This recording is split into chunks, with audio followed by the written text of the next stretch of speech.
not going to be any kind of a buyback coming out from Tundra, and they're ready to clean up. They could sense that at this point, Tundra, they're really weak. They try to go for this push, but didn't really end up going well for them. And something to highlight as well is this itemization, this pipe on Slardar, which was unconventional, as you mentioned, Jenkins, but also pairing up with the Hoodwink, who goes for the Glimmer Cape, who goes for the Mage Slayer as well, which is not a usual item on the hero, because they understand that you're playing against Shaker, you're playing against Sand King, you're playing against Snapfire as well. It's all magical damage. So those bounces from Hoodwink are going to be reducing the damage heavily, and also just the casual Vlads coming out from Hoodwink as well to be able to impact the damage. Yeah, the name of the game was just survive the start of the team fight, and then they have enough damage to persist and you know, kill the rest of Tundra.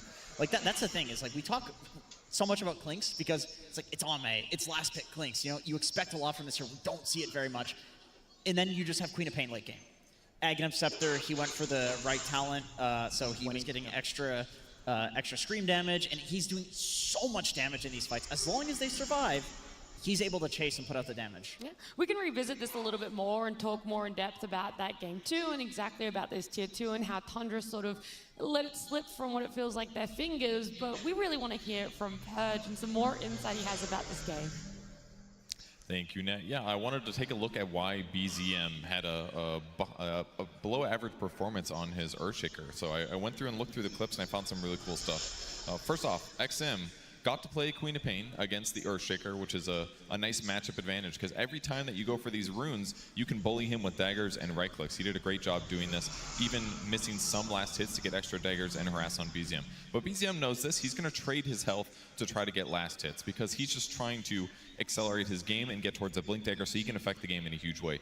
But check out this dagger here that XM throws. Pretty normal here. It's at the exact same time that BZM gets a healing salve. And keep an eye on these buff area.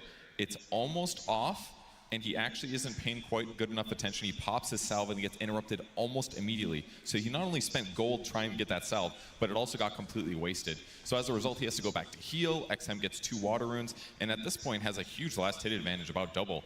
And then when the rotations come in, BZM is going to get punished. He ends up getting killed in this and many other scenarios, and it basically gets him off to an atrocious start. Very, very abnormal for him. He thought he could get through the difficult moments, but it ended up just being XM getting a bunch of kills throughout this early mid-game. BZM dies here as well. So 10 minutes in, a couple deaths for him, and eventually they do clear these ancient stacks over here for the Earthshaker, but that mistake with the salve really cascading, because take a look at the net worth advantage here at about 12 minutes. Here's the Queen of Pain, 5,300, Earthshaker all the way down on 3K. He just cleared stacks, and he only has 1,100 gold. It's incredibly low. So this laning stage, they thought they could handle it, but the small mistake that BZM made ended up being a huge deal, and it ended up really affecting his damage output in the mid-game fights.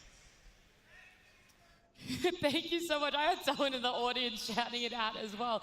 It's all these small things. I didn't even notice it the first time we were watching, because you kind of assume this matchup isn't going to be easy at all winter. You know, like there's some players that are very good at having those bad mid matchups and still coming out, you know, just a little bit behind. But for it to just be down to a small thing like a salve not being on you for long, to the point where your net worth is all in one blink dagger.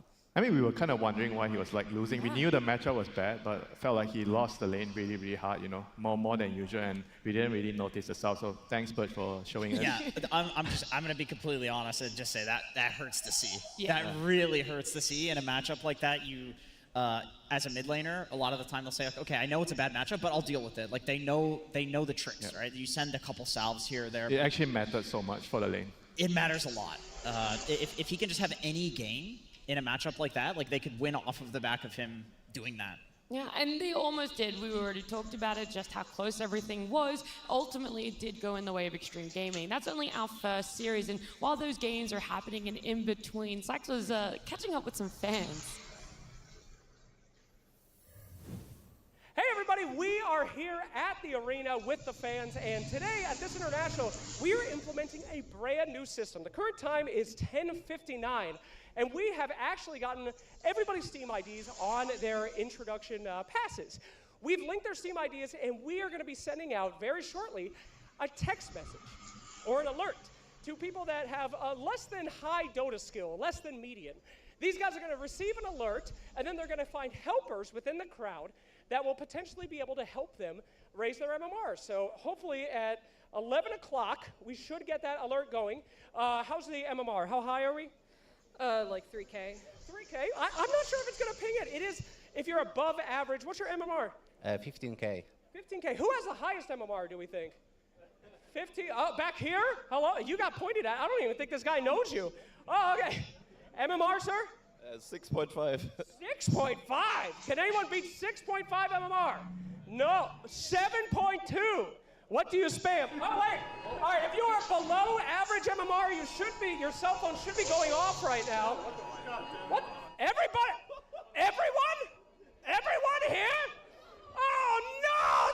Oh, my God! You, 7.5? No! I am so sorry. The phones are going absolutely ballistic right now.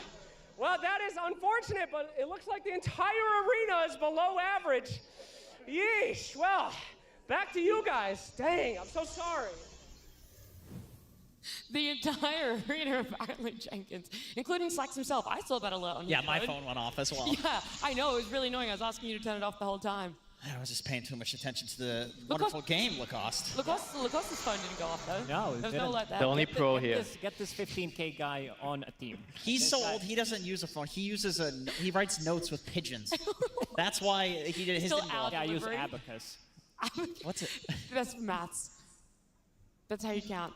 You gotta Did you Google actually that. not know that? I don't know what an abacus is. Okay, all right. I just had to check I've if seen your Doctor IQ Who. was also below average. It's not. Good work, all right? We can look at our next series. We've got P-Vision up against Heroic, so it's going to be taking us halfway through the day.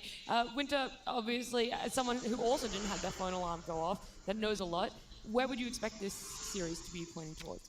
I think probably most people will expect it to be favorites for P-Vision, but I do feel like based on the games that I watched Heroic play, they definitely understand the meta in a very different way. They have a couple of distinct picks that only they are the ones using it. So I think it's going to be a surprising series for a lot of people here. Yeah.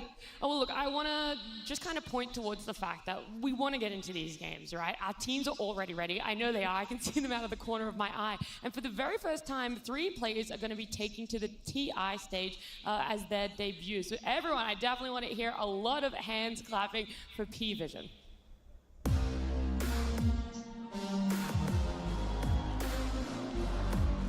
we're back.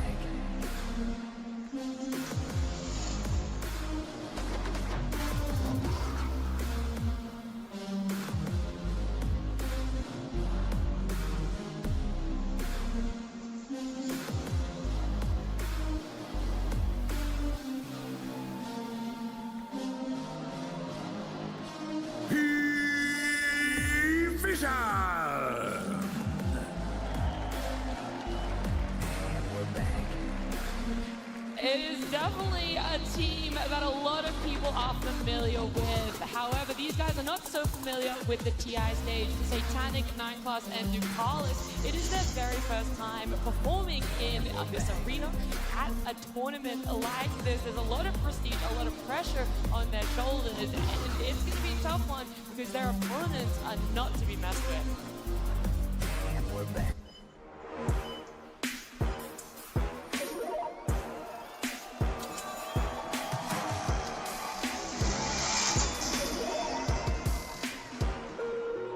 Choose wisely and crush those responsible.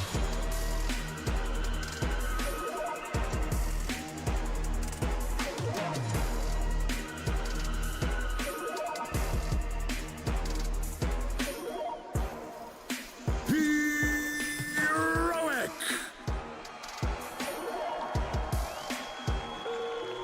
Choose wisely. An 8-game win streak. That is what the team of Heroic are coming into this series with. That's right, I told you it was going to be a tough opponent for P-Vision, but Heroic, the sole South American representatives here, making it to a top 8. In fact, Jenkins, I think that makes them the sole American representative in the top 8. That's right, our brothers and sisters in South America. Of course, we were a combined region at a point, and still, for some qualifiers, we are a combined region. So, of course, Maybe for the fans as well, still a combined region. I think so. We're all very familiar with each other. It's so great to see these guys in particular on the main stage because they really embody the South American traditional style of Dota, which is just cause as much chaos as humanly possible and then take advantage. And it is so damn fun to watch. Okay, well, what game do you think, or what moment has caused the most chaos from Heroic so far on the road to the International? I would be very surprised if P-Vision lets them get Clockwork. I think if you're talking about chaos, probably the most chaotic player in the world is Schofield. This guy is... No, you could see him on stage that he is chaotic. He can't wait to go in. He just can't wait. He's out of his mind. I mean, maybe the other guy is like 9 class in another 4 positions, so it's great to see this matchup. But we can see some niche heroes that they play. We always talk about Yuma playing Meepo. You know, if it's a good Meepo patch, Heroic always seems to do well. Finally, it's a good Meepo patch. We have to look at the Whisper Punch. Come on, he's played 3 games with it, won 2 of them. And I think all of these picks, at least for Whisper, are enabled by Schofield having such a weird hero pool and weird playstyle as well. Like the way that they manipulate creeps using Clockwork in particular is what I think lets Whisper have a good early game on something like Pudge. Yeah, dishonest playstyle, right? You said these are the kind of things that you want to watch right now. I think teams are just finding ways of making Dota work in different ways and manipulating the creep wave with Clockwork. I don't think every team does the exact same thing. I mean, it's a common thing already. You already knew that you could do it with Clockwork, but they are the ones that they like to do it because Schofield is a Clockwork specialist. Yeah. And I also have to point out that these 3 players, these 3 cores from Heroic, they do have 3 people in highest average KDA. Like, these guys are so good at playing the map, being super aggressive. I think Yuma right now is playing the best tournament of his life. Like Meepo, he did bang it out a couple of times. He's having, you know, Pudge plus Meepo combination as well, but you also got to be careful on the other side because P-Vision, they also play both of these heroes. Not from the core role, they do play Pudge from position 4, but also Satanic. He's also very familiar with playing the Meepo. Yeah, I think them being so high up in the average KDA is something to take a look at Lacoste because at the end of our day 1, it was really funny. We had Ame up there. He had a 90 KDA, right? That's how good the game was. It's shifted a little bit over those 4 days where GBK now is the highest. Ame is there on the 5th. And then right in the middle, it's Yuma, Analog, and Whisper there. So something that you really have to take into consideration. And what helps was that 8-game win streak I was mentioning coming into this. Yeah, for sure. And I think what's like really impressive about this is that it's not just one core that's soaking up all the kills. It is everyone. And in terms of average kills in this tournament, Yuma is actually number 1 with 12 average kills per game. 12 kills per game. Think about that. On average, that's insane. The next person, which I think might be GPK, is like 9. And then everybody is within that like 8 to 9 range in the top 10. 12. He's ahead by like... That's like 3 standard deviations or something, Lacoste. Yeah, he gets active very early on, like also the heroes that he has been playing so far, playing the Nature's Prophet, playing Ursa, Monkey King, Gyrocopter. Maybe Ursa not as much to be super active early on, but these other heroes, they can be pretty much anywhere on the map, using the Twin Gates, using the Teleport from Nature's Prophet, Meepo as well, using the Twin Gates, can be anywhere on the map. Gotta be careful about these type of heroes that I think coming into this series that they needed to figure out how to play against Heroic. And if you shut down Yuma, I think you're also not just shutting down the carry, you're shutting down the playmaker as well. Yeah, he kind of enables everything else for his team, right? I think it's he's like a dream type of carry that you want on a team where he actually prioritizes helping his teammates a lot. And he doesn't really play selfishly, right? He wants to come to the fights, he wants to defend the towers, he wants to enable the off laner, he wants to enable the mid laner, and you can see like from the heroes that he's been playing here, it's all very active heroes, right? They can fight early, they can come to the gate, they can gank, they can defend towers. Love the Spectre, putting a win on the board for the Spectre players here. Yeah, representing. You know, there's always that 1 or 2 heroes that people want to see. That's their spammer. I think on the side of P-Vision as well, though, because we're giving Heroic a lot of credit about their niche heroes, what they're really excelling at. The same thing can be said about P-Vision. They definitely are a team throughout the year, not just this tournament, that have had massive picks that no one else is really looking at. Then they do so well with it, other people have to adjust, and most of the time it's by picking up those heroes themselves. Yeah, this is like gaslighting the team because I feel like 9 classes heroes just absolutely ruin pubs. And I'm not even sure, I feel like it ruins DM's lane and game as well. And P-Vision just kind of makes it work. and then everybody bans heroes against them. And I'll just say what I'm thinking, which is I watched the Alchemist gameplay. He just fed and then gave an eggs. Which one, or all of them? All of them are like that. It's like obviously it's good, right? I'm memeing a little bit here, but it's like the fact that it's good, it's weird. Other teams can't seem to make it work, but other teams have to ban it. This gives P-Vision such a huge drafting advantage to the degree where I even feel like if 9 Class was like overtly feeding on all of these heroes, you probably still do this strategy just for the drafting advantage that you get. Well, we should talk about that, because with unique heroes, you have to wonder do you want to bring them out? When do you want to be getting a more stable pick for yourself in a draft where it feels like you're not really going to be able to predict what either team is gunning for? And usually when we talk about the important pick, it's always like the 18 pick for the first, when you're on the first pick side, and the 24 pick and on the second pick side. So it's the last pick is the 24, and then the last of the second phase. Yes, correct. So basically what we've been observing during the road to the international is like P-Vision has been prioritizing more towards their mid and their carry, with I think around 10 picks each, whereas Heroic, they're prioritizing more on their off-laner. So there's a huge difference there with who is the boss in the team. For Heroic, it's the offlaner. For P-Vision, it's the mid and the carry. P-Vision's first hero pick usually is a normal hero, let's call it, and then they start going with the weird stuff. They unravel at that point. With their Zeus position 4 or 5, with the shard farming the jungle until they get the Agar Scepter. And I think this is not going to be an easy matchup by any means for Heroic, even though they're playing one of the best Dota throughout the year. They did win one of the Valakias, 2 different players on the team, but still the core still stays the same. And 2025 didn't do them really a favor. P-Vision did beat them. You know how many times? How many games? You're about to tell me. It's 10-1. So they only managed to win 1 game off of P-Vision. Yeah, I think this is often a thing that seems to happen to Heroic, where they get like pitted against each other. And the reason that I think this is such an iconic matchup is you have Cavs versus Astini, right? It's like you have Brazilian coach and genius that is, controlling and masterminding this new team. And then you have Cafs and a bunch of Brazilian players who, these guys have known each other for years. Like, they are in each other's heads. They know what Whisper can bring out. They know what Analog is good at in his mid lane. They remember the days he was an OD spammer, right? I was in those pubs as well. Like, we have played so many years with each other, and I think this adds another layer to the draft, where it's not so much about what is the general meta right now, it's what is the meta between these 2 teams, and historically speaking as well. Yeah, they played in the road to the international playoffs against each other, right? That was the very first round matchup for them, was P-Vision up against Heroic. P-Vision came in, they 2-0'd them. From there, Heroic just kept winning, right? They were just in a fantastic position for themselves. So just kind of looking back at it, it really puts this question mark on, has Heroic ramped up enough that time frame is enough of a change that we could see a series win, that we could even see a game win here. And I mean, these are really good teams as well that Heroic beat. Yeah, like, 2-0ing Tundra.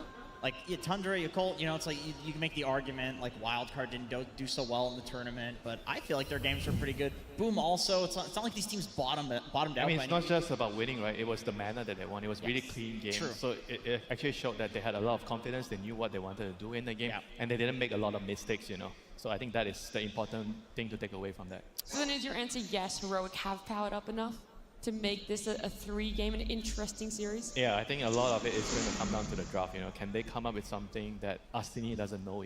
Yeah, and it feels hard to do that with how much Astini is cooking, with how the boys over on P-Vision are kind of going back and forth. He's cooking, and he knows the boys on Heroic better than any other coach in the tournament. We've seen some crazy picks coming up from P-Vision so far in the tournament. The Zeus, the Alchemist that you mentioned, again, position 4 Slark. But DM, he also has a very interesting hero pool. We're talking about Necro. We're talking about Medusa. I'm not sure if he was the one who pioneered this offlane Medusa or it was 33, but still they are playing it. The other teams, they don't want to touch it. He's playing the Phoenix as well. This is also something that 33 did play. Brewmaster as well. So very interesting heroes that he can bring to the table, and very interesting player, because you are saying that a lot of the times 9 class will put him in a situation where DM is kind of on his own. He needs to figure out how to get back into the game, because 9 class, he's playing mostly melee position 4s, so there are some Rubiks, maybe some Zeus, but these heroes can't really stack. I mean, that's why both of them are perfect for each other, Yes. right? Their heroes just work with each other, and DM kind of enables 9 class, because I've been saying this a lot. 9 class is a support player that needs to be enabled. I don't think he's like a support, he's like a core support. He plays like a core. And I feel like they sometimes have 2 4.5 heroes in the game. They don't exactly have a clear 3 and a clear 4. And I think this is a perfect storm for a player like Satanic, who we've actually not touched on that much talking about this team. But he has the record for the least deaths, highest GPM, highest XPM, highest last hits per minute, and overall last hits. That is insane. He holds like half the records in the tournament. And you got to think about it. He only came into the scene, the pro scene, at the conclusion of last international. He's brand new. This is his first TI. A massive debut for him, and there's still also those question marks around his hero pool cost. He gets to sometimes get the cheesy last picks of Broodmothers and whatnot. He does. He has also shown that he can play carry Tinker, which is something that... I didn't want to talk about it. Yeah, I mean, this team also has a bit of a toxic lineups with the heroes that they've been playing, very annoying to deal with. And seeing him on camera tells me that he is in a good mood. Like, this is his, you said 3 players, first time TI, so there's going to be some nerves playing on the stage, most definitely. But seeing him super relaxed, I think they also have no one who's kind of, dad in this team, because he's been playing for such a long time, that he's going to give him the good advice. I think there was also a video after EWC where he was telling him how to bounce back, and you can see the connection, you can see the bond between 2 of them. Yeah, that was my biggest question for Satanic. It's like, does he have the champion mindset? Because he has the skill, 100%. This is the most skilled Dota player that we've probably seen in like the last half decade come onto the scene. But my question was, can he survive the pressure? Can he survive the crowd? And did you know there's a fun fact about him? He spent like around a year playing in SEA because his dad was in Vietnam. So he was playing Dota in SEA. That's how we kind of started to notice him like a couple of years back. So P-Vision is an SEA team, is what you're saying. They're the four players and 1 SEA player. Yep. That's what you're That's talking the about. winning That's the combo That was for XG. that was the winning combo Winter said at the start of the day. Yeah, keep it. Yeah, it's great. No one can know. Right, no one will know. No, of course. For this P-Vision and Heroic matchup, we're just still struggling to get some of the players into the lobby, so don't go too far, guys. It's definitely going to start very soon. But we've talked about just how crazy everything is when it comes to a draft, when it comes to a hero, and how to predict that. But what I want to know is, who do you think has had the cleanest gameplay? Heroic on this upturn of not having lost a game, 8-game win streak. P-Vision just kind of all over the place, but are those wins just as dominant for them? I would say no. They have not been looking clean. In some of the games, they've been really struggling to find what they want to do. I'd say a lot of the times with this position 4 and 5, these weird picks that they do have, it does feel like griefing a little bit, but they seem to manage to find what they want from these type of picks, especially Slark, who's being super annoying. You see him go on one side of the map, try to get something done. You see him dewarding, you teleport, suddenly he collects the information, and then he just bounces back, runs away. Also, Helm of the Dominator from position 4. This is something that 9 class does like to do. I mean, we've seen it mostly from the carry role, some invokers from the mid lane. Offlaners, they love to buy it, but most of the position 4s, they don't love to buy it, but the 9 class, he will definitely do it because he wants to be even more annoying. I think this is the perfect item for him. Yeah, P-Vision is such an interesting team. I mean, Astini himself has said publicly that they always throw once, at least in a series, and In a series? in a game. Sorry, in a game. I don't know if that makes it better or worse. Definitely worse. Definitely worse. But they know that the problems that they have, and I think the heroes that they pick make it more likely that this sort of thing is going to happen. Like, you have an alchemist running around stunning himself on ancient stacks. Like, goofy things are going to happen. But on the flip side, I don't think you can call Heroic clean either, because they intentionally create a game which is unclean, so that way they can capitalize. The way they play upsets the momentum of their opponents a lot. I think it's very hard to find a rhythm. I think in Dota, it's important to maintain rhythm. You know your heroes are strong right now. You want to play with that rhythm. I think against Hero, it's usually difficult to do because they break the rhythm. They kind of mess everything up, so you don't really know whether you're still strong or not. Yeah, I'm looking at the pre-lobby chat. One of the teammates, I think it was 9 class on the side of P-Vision, said, "Yeah, we're ready." They only had 3 players in the lobby, and he was ready to start the game. They don't even need all 5, apparently, Jacob. I don't think he thinks about his teammates in general, to be honest. If he's picking Alchemist for... He's like, I'm going to be the carry and the support and everything else needed. But you know, the goofiest thing is that in the draft, it's going to be banned. Nobody wants to play against it, even though it's so silly when you watch it. I mean, we'll see, right? Because people have lost against still banning the ALK. People have lost against letting the ALK through. I really don't know where to take us from here except straight into a Game 1 draft. P-Vision versus Heroic. Game 1.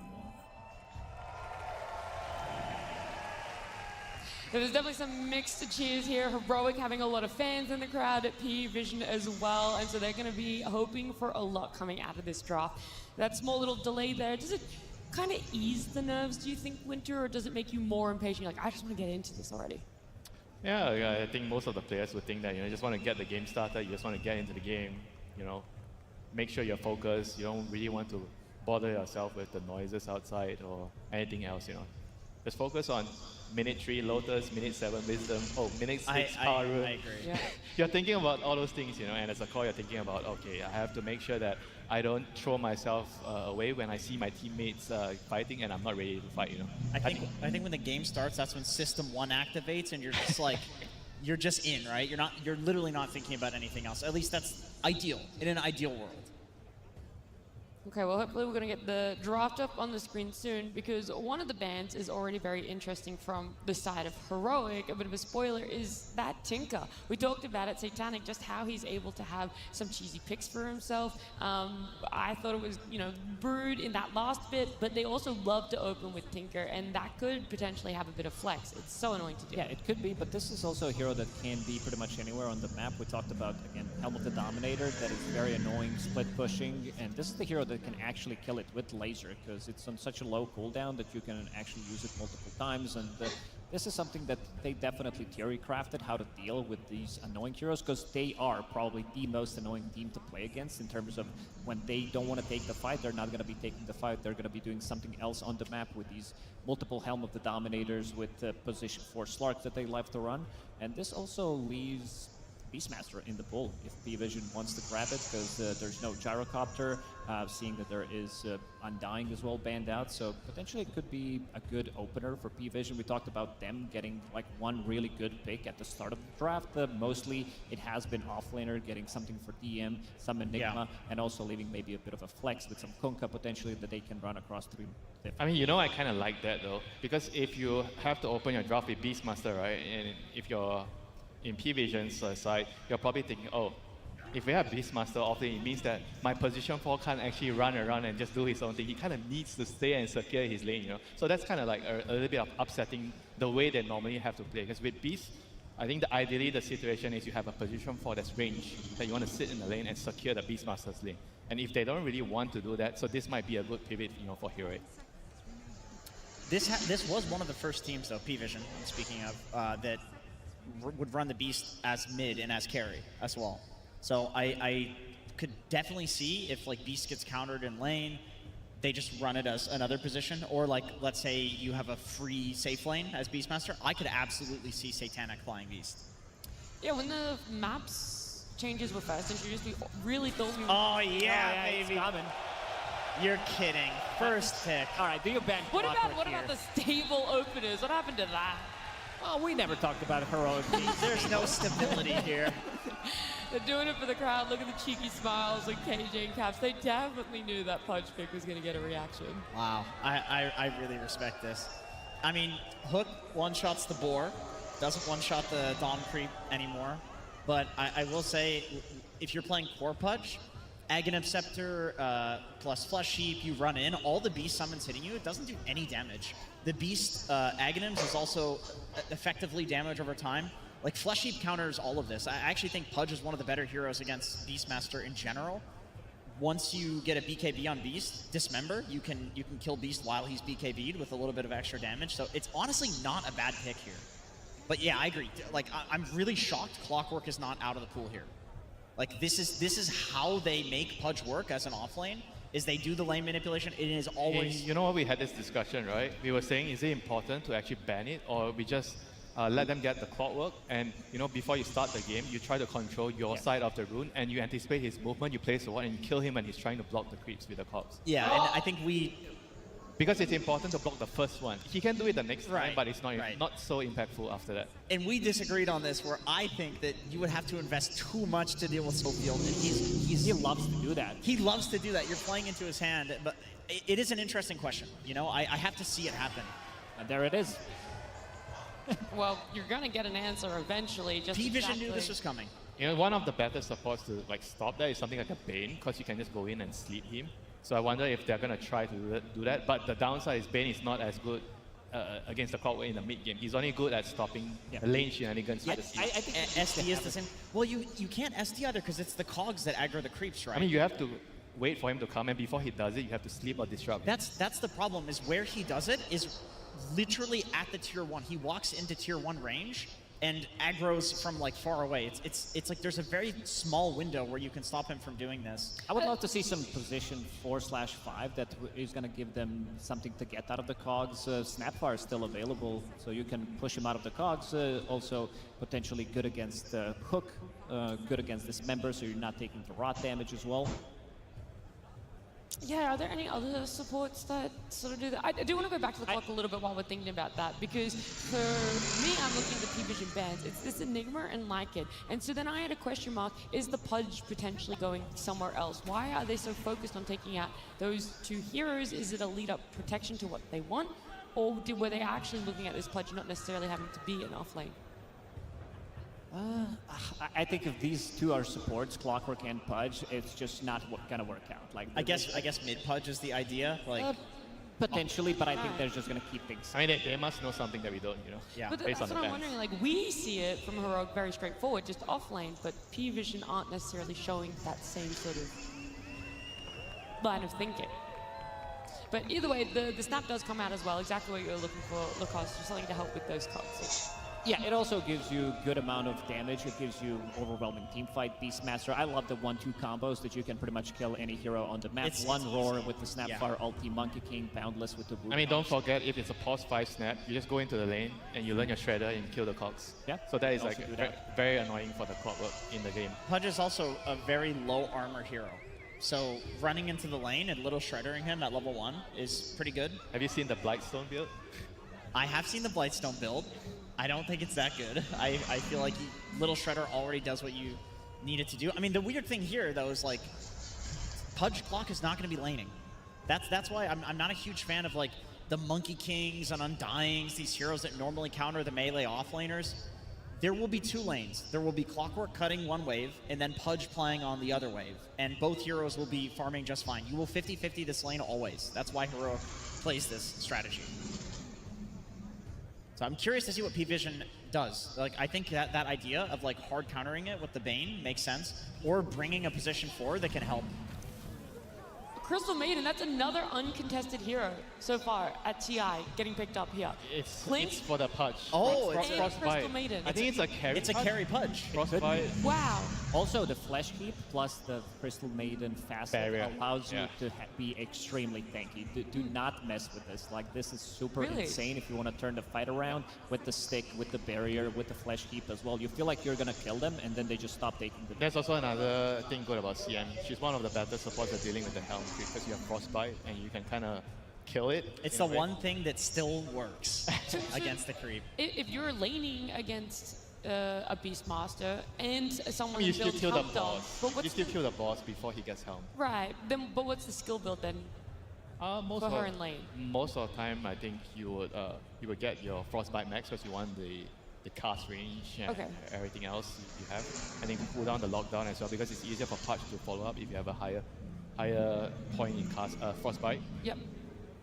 Pudge CM is just one of the most classic It's lanes. crazy lane. You just die at level 1 if you're not careful, you know. Yeah. Frostbite into hook, you die. I love Pudge in the safe lane. I mean, I play at 5. I grief my games.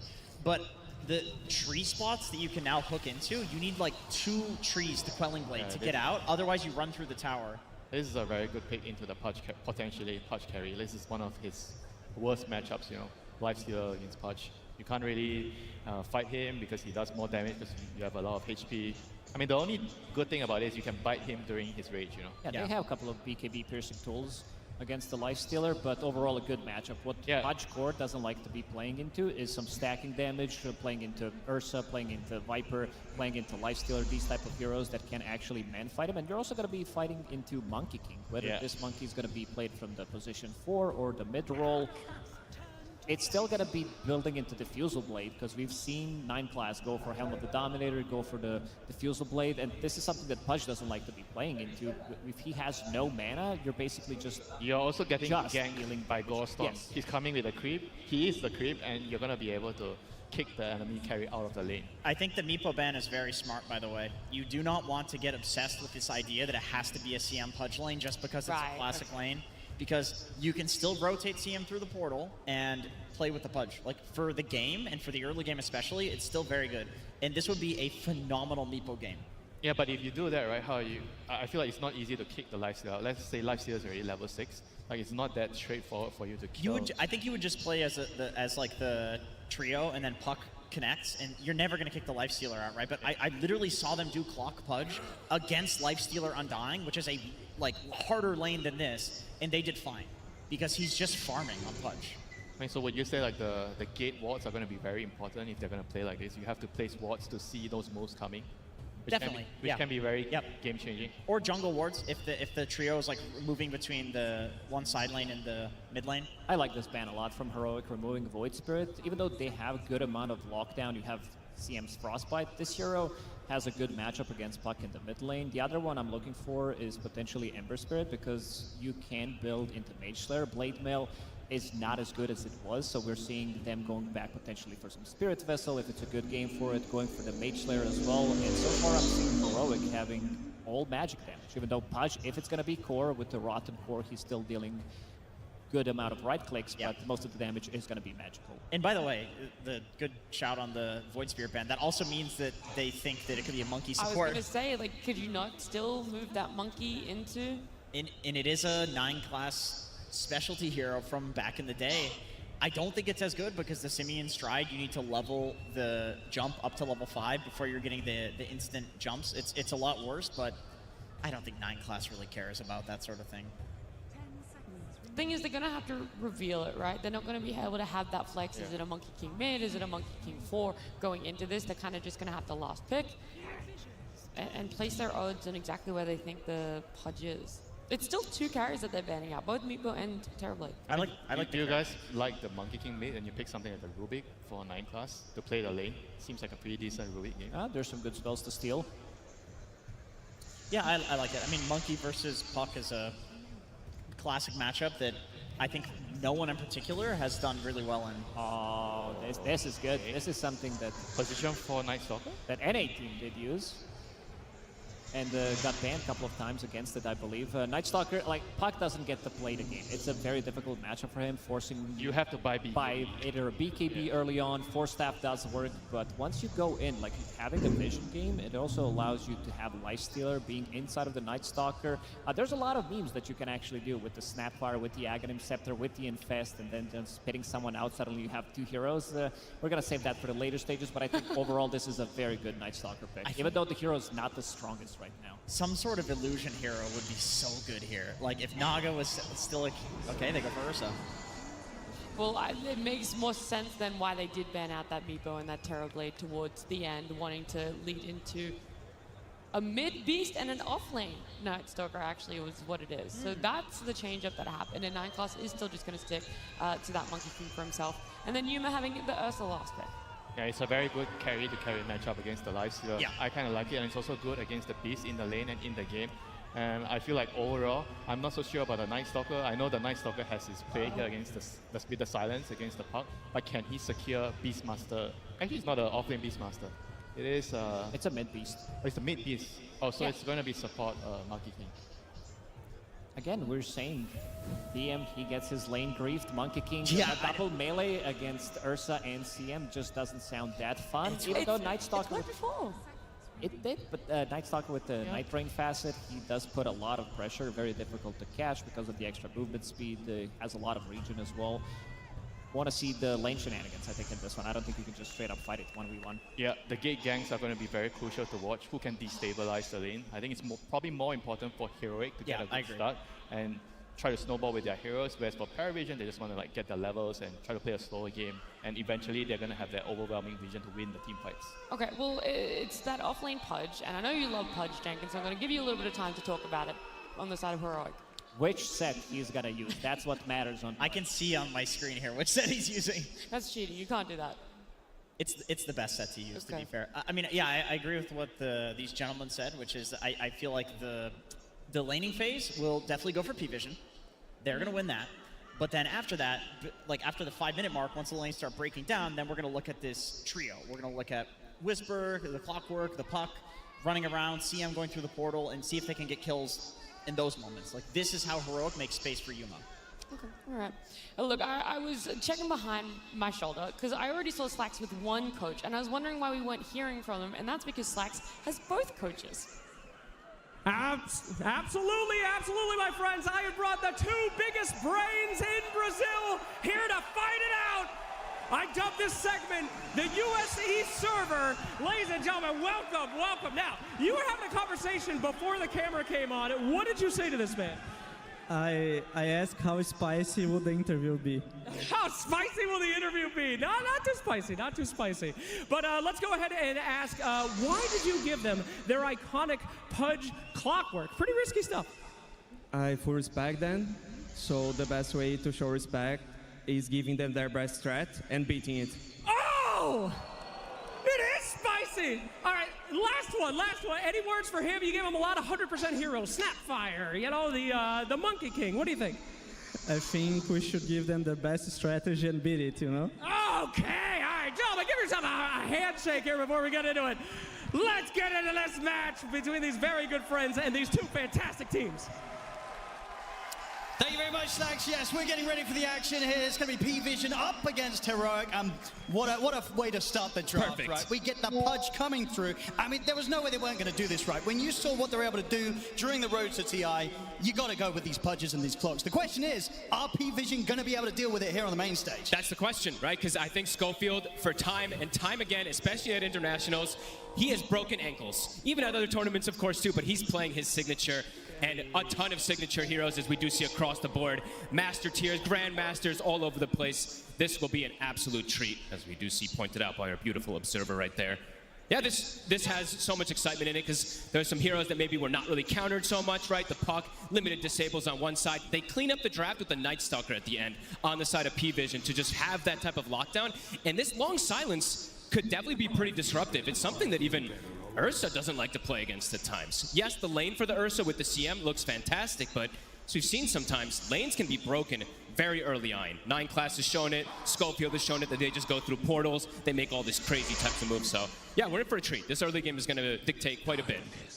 And because overall as well, I mean, very much putting the vision into P-Vision, right? Especially with this Night Stalker last pick. The sort of information that P-Vision's going to be able to set up with in these kind of early to mid-game plays, it's going to be quite difficult for Heroic to catch them by surprise. No, for sure. And we've seen it so many times, right? P-Vision, that's a strategy they do. That's why they used to, well, I say used to, but that's why they do the Slark as this 4 position at times, right? They're a very vision-based team, picking and choosing their battles at ideal moments. So Heroic, I mean, it's kind of a good matchup for them, though, because this is a team that likes to cause chaos, likes to make a team make mistakes. And, yeah, when you have Pudge, this type of hero in particular can cause mistakes. You get hooked past position. Some really cool stuff that we could have coming in as... And what do you sort of make of the last pick from Heroic, going for the Ursa to close this overall draft up? Comfort hero, obviously, for the side of Yuma, but it's a core-to-core matchup that they wanted. Because I was debating a couple other heroes that would be good for the game, perhaps, but I think they wanted something in particular that deals with Satanic. Because looking at the other 4 heroes, yeah, you have the bite that goes through, you have the Clockwork hook shot that goes through that rage in particular, but you want somebody that can stand toe-to-toe. I think me and you were debating like Spectre or something, right? But these heroes just don't match that core-to-core matchup the same. So I think they just want him to be able to scale in these later stages. And, you know, sort of talking about the bites, talking about the support, so getting Crystal Maiden coming in. We didn't see this hero at all during the road to the International. It's definitely not a rarity in pubs, right? This hero is played. Why was it not picked up until this point, and why do you think Heroic have gone with it here? To be honest, I can't give you a direct answer of why it wasn't picked up in particular, but in this game, you have great setup. It's a great lane as well, too, if you know that you're going to be playing versus something like a double melee. And I think I've seen a lot of games, especially from P-Vision. It's a double melee off lane. Yeah, they're going to creep pull, they're going to do some shenanigans, right? But at some point, CM is very good versus most double melee lanes, especially with an Ursa, So you think that Heroic, they do have the tools to sort of match the pressure that P-Vision will put on during the laning stage, or kind of heroes to heroes, it will still be tough overall? I absolutely think they can, yeah. It's just this top lane.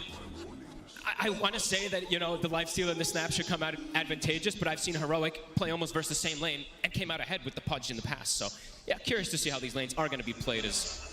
We have an extensive pause we got. Yeah, because I guess that's because when we talk about the snap being in that lane and trying to deal with this kind of these Schofield clock movements, is this sort of a hero that you're picking because it's going to be kind of chasing around the clock, or are you just trying to focus on fully punishing the Pudge when they're left alone? I think it's the punishment, but also they mentioned something on the panel there. I don't remember who it actually was, but you can kill the cogs, so you can do some little things to disrupt this clockwork. The cookie's not as effective, but there are ways that you can play around it. And I think, yeah.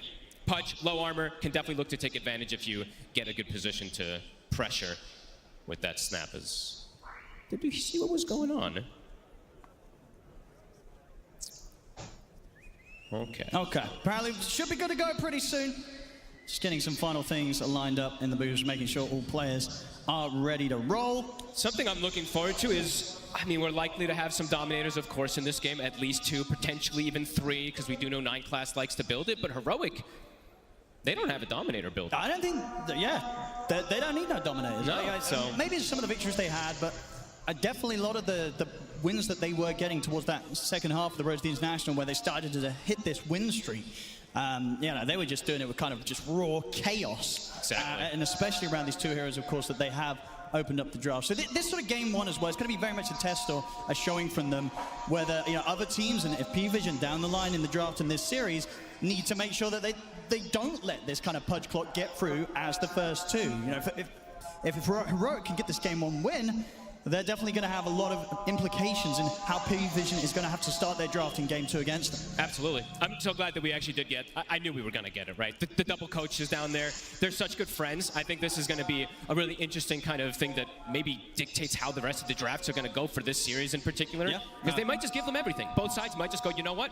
We'll just give you guys what you want, and we'll see what happens. Because the bans, if you saw, were pretty specific. There was a gyrocopter ban in the first phase. You don't see that always. So. No, absolutely. No, and indeed, as we heard from the coaches, the respect they have.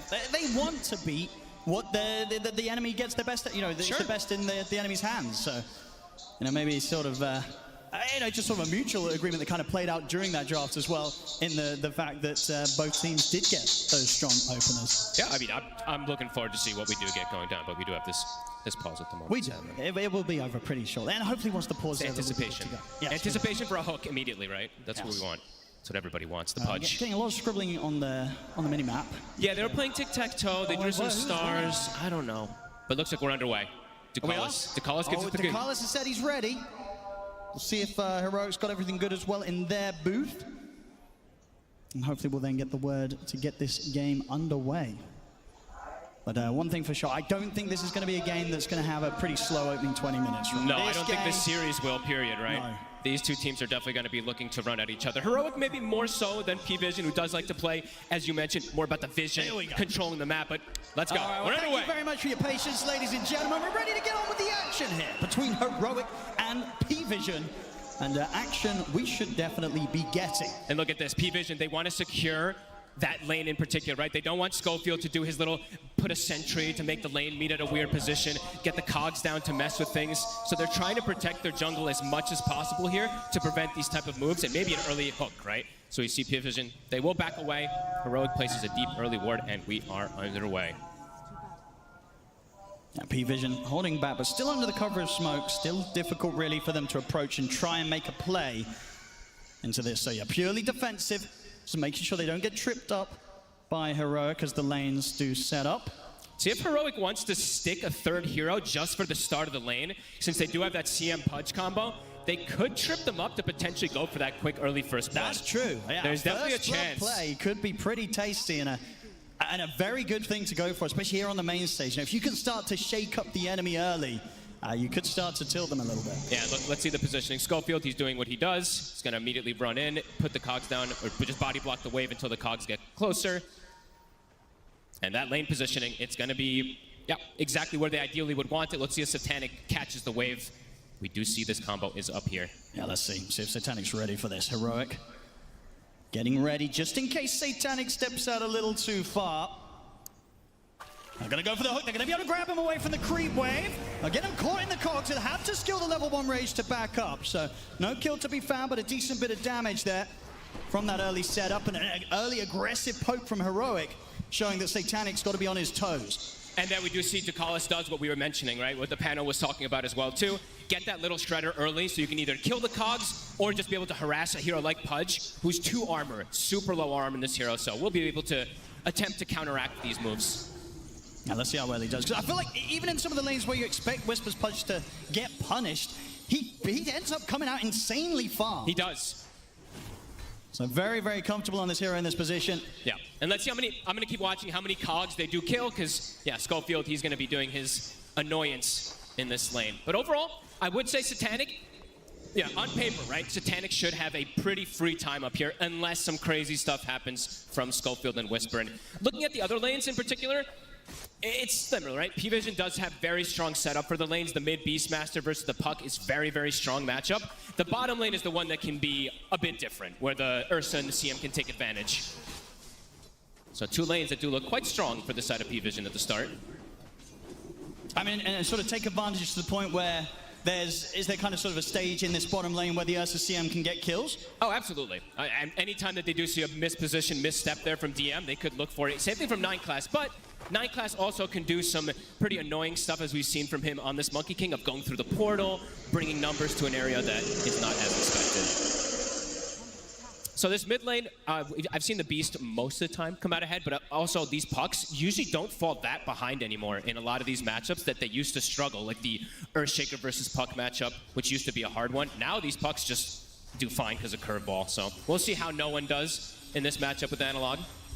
It definitely feels like a mid matchup where, I mean, probably from both teams, right? The supports, rotations early on could warrant a kill in that mid lane. Oh, absolutely. I don't know if we'll see an early rotation, though, because these side lanes are, they do need their supports to stay there. As we do see early aggression, even from bottom, DM, getting the early point in silence. Maybe they'll be able to play this lane a little better than anticipated, even though it's versus Ursa CM. CS-wise in the top lane so far, 8-4 on Whisper against Satanic 13-3, so I see the damage here coming in with a little shred and a few right clicks. Not too fun for the Pudge here on the early levels against these 2. Anytime that Schofield steps away. Yeah, he even went for the chainmail immediately on Whisper, right? They've got to watch out for this, though. Something about Schofield and sniping the carrier's couriers. The carrier's courier, it's happened so many times. We had that one series earlier. Yeah, he got like the DK's courier like, what, 3 times in a row or something. So Satanic's definitely going to have to be a bit more careful with his courier placement when he gets those, or he's trying to get those items brought out. Because Schofield, he will be on top of the timings. Like, you know for sure, right? He's keeping track of when that courier's respawning, and he's going to be ready to get in position to go for it again. 100%. I mean, that's his best involvement that he can have up here, is really killing the couriers and just disrupting them from killing the Pudge. Because right now you're seeing Whisper, he truly is struggling up here. He even bought the chainmail level 1, or immediately when he had the gold, so that he could try to survive the pressure. But look at it, it's constant. Yeah, it's poking him underneath the tower. Still have to be careful. I mean, you saw that anytime that Dakalis tries to step up and go for that, if he lines himself up to get hooked under the tower, could get turned around. Definitely wants to have the lane in maybe a better position. They're not so close to that tower, so they can get aggressive. Down on the bottom side of the map, Yuma so far 20 CS, 18-4 on DM, so being able to match the farm so far on this bottom lane. And yeah, indeed across the board, just Whisper is having the slightly tougher time top, but as expected. To be expected, exactly. So mid, Analog is handling his own, 22-3 to the 26. A couple extra denies on no one, but I mean, look at this damage. It gets harder now, though. I mean, no one just stepping up and just absolutely beating the hell out of this. TPs are coming in. He's going pretty deep, no one. No one is very deep. It's taken a lot of tower hits as well. He went for the dive. Is he going to be able to get away? There's going to be the ult back up in a couple of seconds. Analog, he's going to have it. He's got him. First blood there for Analog, as no one gets far too greedy there with that aggressive dive. He tries to go for the axes, but the shift is back up. He dodges it, and he has more than enough damage, and they lose the courier, too. That's a big kill to get as well. I mean, up to that point, the mid matchup was pretty close, but now Analog's going to get the chance to get kind of a full creep wave ahead, and having that first blood as well secured on the puck. Massive. 2 couriers also being killed. Nighttime soon to end also. So DM, the bottom lane, will become much more difficult for him now, as immediately they go aggro on this Night Stalker as the daytime hits. Oh, the swipes are stacking up. He will be able to push him back momentarily there with an Ironwood branch placement. So that was a really nice branch. Nice little moves there from DM to stop Yuma from getting a couple more hits in and kind of give him a chance to break away from that blood grenade that was thrown out. Very nice branch play. KJ was not quite in range. Yuma tried to get that advantage play there, but wasn't able to. And so far, I mean, Whisper, he has yet to die top, right? So he is getting something. He is, of course, getting sacrificed a little bit, but if he gets a hook kill, he'll be right back into it, which can absolutely happen at any moment. Yeah, and the fact that he's not dying up there is definitely giving Schofield the freedom to just kind of get to do Schofield things, moving up and down through the jungle, being around to provide pressure in the mid. The Roar's going to be there for the setup. They got him. No one able to get the kill. Schofield not able to do anything to help out that time. P-Vision, they're going to try and chase Schofield a little bit, but I think as we've learned, right, you got to be careful when you're chasing Schofield. You don't want to waste too much time running down the clockwork. Never. If it's Schofield, you almost never do. Never want to chase him. Whisper. Rotation's coming in. Jump forward here from 9 class. Schofield is around. Cogs down to try and hold Satanic back, but he's able to get round with the rage. You get the cookie connection as well. Boundless strikes up. Whisper trying to back up to the tower. He's still alive. The battery assault holds back Satanic. Whisper's going to be fine for now. Analog's TP'd over, does have the Dream Coil available, but they won't even need to stick around because P-Vision, they back up, they didn't get the kill. They're not going to try and make any crazy dives top. Do they stick around for this Shrine of Wisdom? It looks like 9 class wants to. I mean, the thing is that they're going to know that Analog's around. Yeah, I don't know if they can contest this when the puck is in the area. Whisper, they got the vision there. I'm going to get the hook straight away. They catch 9 class. Analog jumps in with the burst. 9 class is dead. Another bit of a greedy play there from P-Vision, just underestimating the fact that Heroic, of course they're going to be sticking around for that time. Anticipate them putting the ward, I guess. He was trying to make that sneaky play, but yeah, Analog is just still in the area too. And Analog still has Coil for that next move available too, if it does happen. As let's see how, I'm move available too, if it does happen.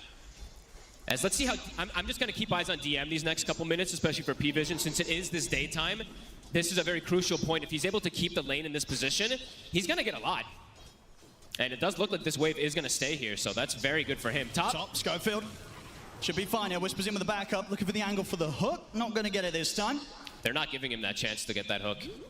He has his phase boots finished up, though, so a lot easier for him to survive up here. And as you said, you know, Schofield, it can't open up the map for him. Power rune. Ducalis is setting up. 9 class. It's going to end him with a jump, but now that Yuma's hit the 6, very hard to bully the bear. Unless they catch him in some sort of chain control between like the roar of no one on the Beastmaster if he makes a move down bottom. Analog gets a haste. This is a big rune. Could potentially even save him. When you get this rune, when you're playing versus Night Stalker, it's the dream early game. On top lane. A little bit of a dismember. It's going to force the TP reaction from no one. Comes in, drops the roar. That's a very dead Whisper there. Bait play there from Satanic.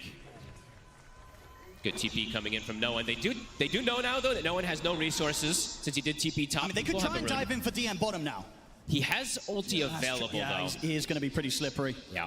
DM is getting a lot down here, Owen. This is a big deal. He's level 6 now. He's going to be getting his Dominator pretty soon, too. Even though 9 class has left him for some time, he's getting way too much. And they're not able to bully him because of the positioning of that lane on that Night Stalker. He's just keeping it at his tower, not shoving it in. So that's going to be really important timing for him on this first night. Gonna have a smoke up coming in from the 2 of them, Yuma and King Jungle's ready to make this play towards the top. This is a clever move. This could catch him off guard. Let's see what P-Vision do in response. Ducalis, not a chance for him. Satanic can is in get trouble. Away from this. Whisper ready to lead and gets the hook into the dismember. What a move. Excellent plays there from Yuma and King Jungle's coming in and securing Yuma a double kill from that little trip top. I love this move, too, because they had just communicated that the Beastmaster TP top, he used his roar, he was leaving the area, so they're like, he's probably not going to stick in the area. That's smart. Quick gate move, get this kill. Very, very clever. And also the fact that they knew that they couldn't really abuse the fact that the Night Stalkers alone still a very tough target to kill. Yep. The other lane's where to be, and they make it work. DM has literally kept this lane at his tower like this for 3 minutes so far. So very good on him to be able to do that, but of course does open up the opportunity for Heroic to make an aggressive move as top. They're going to strike back at P-Vision. Whisper to fall, Schofield. looking pretty dead as well. So just as quickly as they get the 2 kills top, Quick as punish. the action continues, P-Vision returns to that top lane and make sure that they then secure some positive action for Satanic to get involved in. Love that we're seeing these early moves already coming in though. Pre-10 minutes, we've got 8 kills. Heroic, looks like Analog will get the benefit of getting this power rune again after getting the haste rune. Another very good one for him.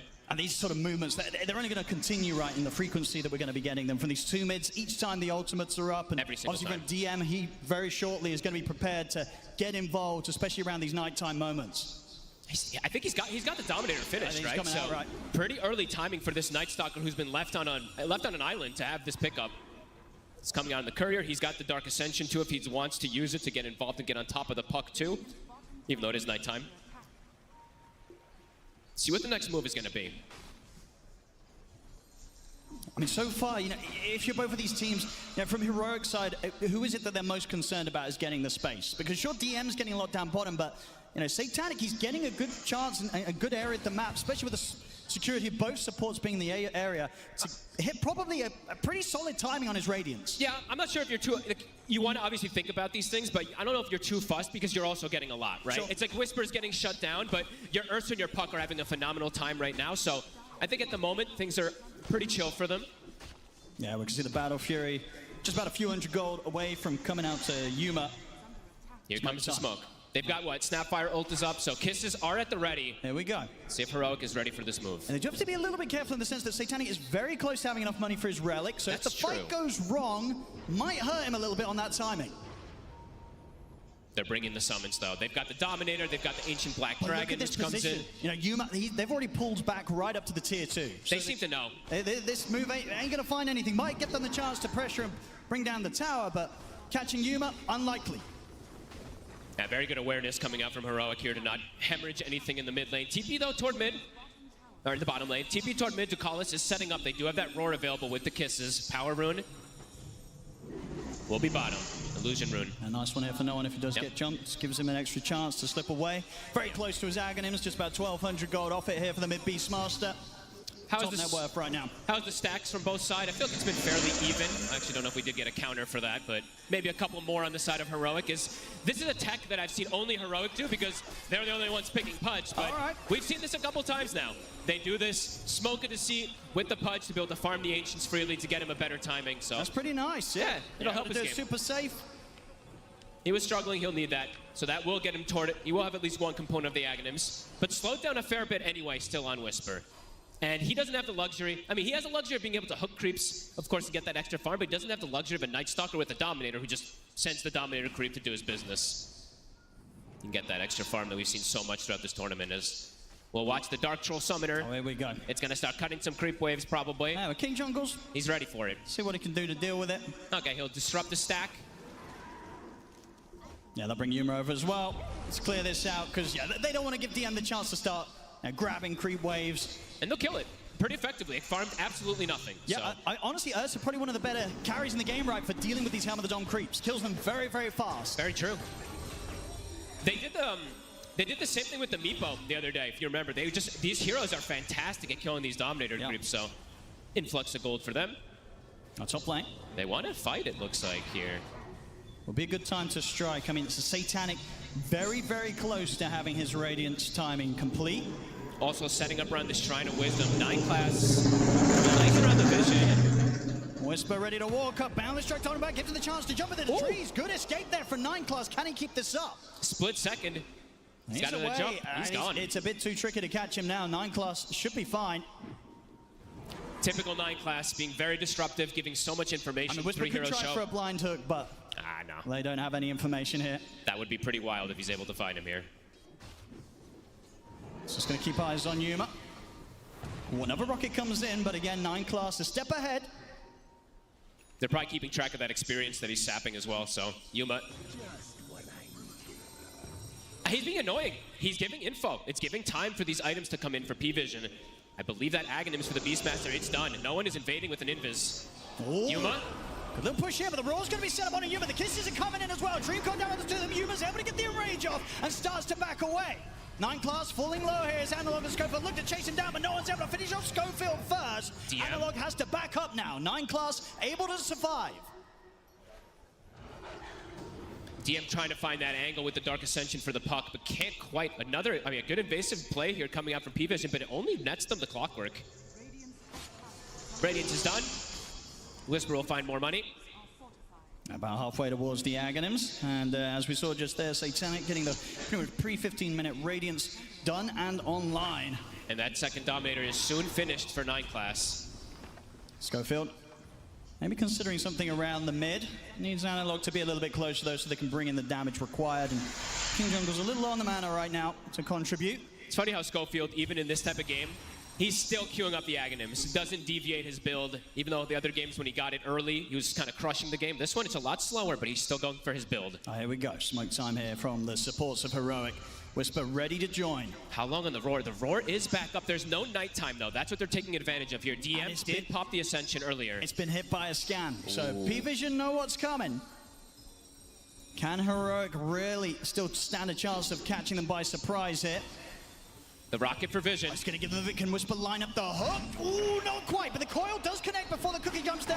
Hook shot comes in as well, but it's deep. Backup's coming in from P-Vision. Then we have to lay down the Crystal Maiden ult here. Destroyed Ducalis, but the TPs from P-Vision continue to come through. They're ready to turn. Boundless strike on a King Jungle. Satanic moves in to kill off the CM as they're ready to see if they can maybe catch Analog as well. He's got the jump back up to the orb, so should be fine. I love the aggression, but it's a little deep this time. They were able to get punished. Their P-Vision, they're TPing in, might be able to pressure this tier 1 themselves now.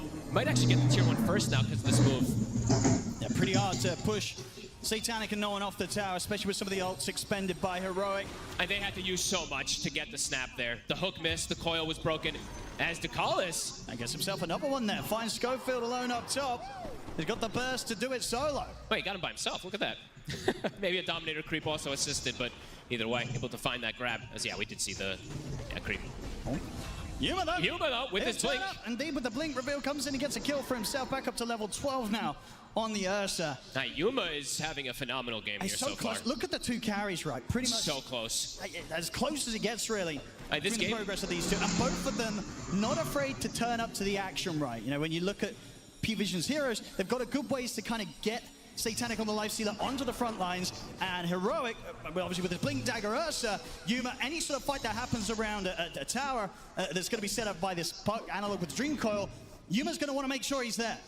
Now we'll see how the economy game goes, right? Because, as we said, Heroic playing a more honest approach toward the game. No Dominators. P-Vision, the double Dominators are up. A 2K separation at the moment, and a lot of that is the Monkey King's extra net worth, of course, over those supports at the moment. Roar, the shield rune gets off. It's giving him a fair bit of protection and should be easily enough to allow him to jump out of this one. So the Roar here will push off the tower. 9 class is there with the backup, but Analog forces at the ready, gets himself away from the follow-up to that Boundless Strike. They put the nighttime though, DM, closing the gap. Yuma ready to jump in aggressively. The kiss is coming in, but Analog's got another orb up. Jumps back under the tier 2 tower. Satanic and 9 class going to kill off of King Jungle's under the tier 2. Yuma has to enrage, get out of the Wukong's command. Whisper not quite able to find a chance to get anyone hooked in over towards the tier 2 tower. So P-Vision back off. They don't take any casualties themselves. They're just able to get that kill against King Jungle's CM. A lot expended again there, though. Roar was used, but no one's able to secure himself this amp damage. Roar going to be back up in 30. Heroic, are they going to look to make a move to try to punish now that this Dark Ascension's down and Nighttime's down? It's got to be appealing. I mean, we saw that earlier play. That it is that raw timing that's kind of everything when it comes to what Heroic can try and punish when it's down. And Whisper does have a big timing now. His Aghanims is done, so a lot stronger in the fray in terms of the aggression he can put on, but also just disrupting the healing and things from the Beastmaster, right? A lot. It does do quite a bit versus Beast. So they're feeling confident to get a bit aggressive here since those ultis are on cooldown. And we do have to mention, you know, you talked about their Analog adjusting his build. You're playing versus Night Stalker, you need a Force Staff either on yourself or supports. Probably wanting it on the puck as well, too, so he did go for it. And he'll have a blink next soon, too. Yeah, he's going to be very slippery on the puck. Now, we'll have the tools to indeed dance around these heroes that are trying to get in on top of him. See if we see perhaps an Orchid built up at some point. I know we used to see some of these Monkey Kings go for it, but maybe not yet. Maybe later down the lines could be something he thinks about versus that puck. Overall, though, we can see kind of during the slower paces and periods of this game, P-Vision able to make that little bit more out of the map. Around a 3K gold lead here as the game starts to slow back down a little bit. They do just farm that bit faster with these Dominators and, yeah, having this Monkey King able to play like this, but Analog He's feeling pretty safe. I mean, it's just going to take a lot to lock him down, right, and stop him from being able to slide, blink, and orb away. They do need a pretty perfect combo of skills to come down on the puck to punish him. Nighttime is hit. DM. Also at the ready very soon, the Tormentor. It's a bit different since it is with this Night Stalker, so it's on the bottom side. So unlike usual where it is up top. P-Vision is going to be setting up for that one very quickly. It doesn't look like Heroic is in any way to contest it. They'll throw a rocket to scout.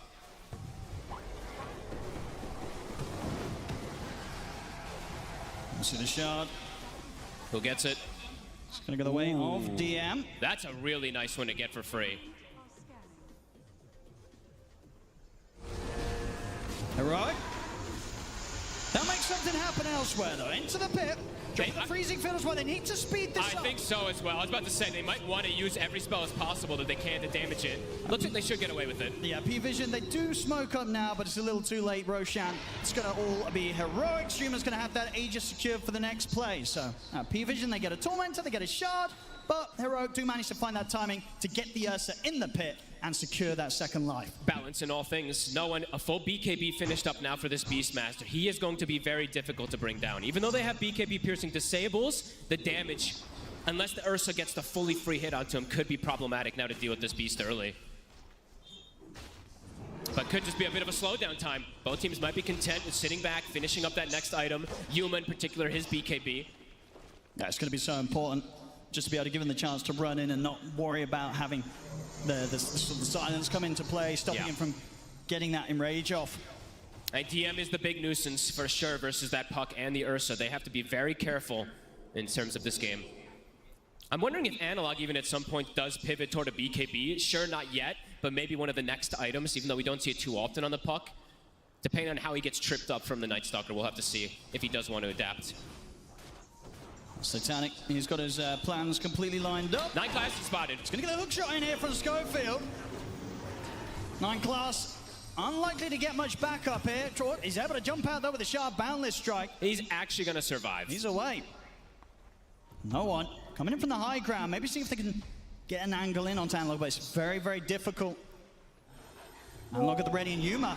He's going to be around the mid, ready to grab that bottle and hold on to this amplified damage rune for the next team fight play that they'll look for. And you'd imagine Heroic. They have vision, got him. They're going to want to do something. Whisper, looking for the setup on a DM. DM popping the ult off onto the side of the map. He's going to be able to sneak away. Nothing they can do about that right now whilst the hook shot's still on cooldown from Schofield. So DM will get away. But yeah, there's 3 minutes of opportunity really for Yuma to try and force a play with the rest of the team. And you can see how aggressive he is. He's ready to try and find some action. With the BKB, amplified damage rune, and the Aegis, I mean, P-Vision, they've got to be prepared for this aggression that Heroic's going to be looking for. They just have so much info getters, right? We see the Night Stalker and the Monkey King just constantly getting information. Again, they see Heroic. Whisper, some of the blink. He's only going to find the helm of the Dom creep. So they avoid the smoke immediately. Just from that little play there from the Night Stalker. Able to gather that information, as you see time and time again. I see Yuma there as well. Was maybe seeing if he could find the chance to get the solo catch on Ducalis, but Ducalis headed elsewhere. P-Vision's just avoiding until they get these timings. And they're getting a lot of the timings. The gold lead increasing with every moment here for P-Vision. Up to now 7K. Gold lead here, 23 minutes in. Heroic, they're desperate for blood, but P-Vision just aren't giving it to them. Just avoiding every single time, Satanic. SNY is now finished up too, so he's got that status resistance versus that bite in particular. So a lot safer for him to survive.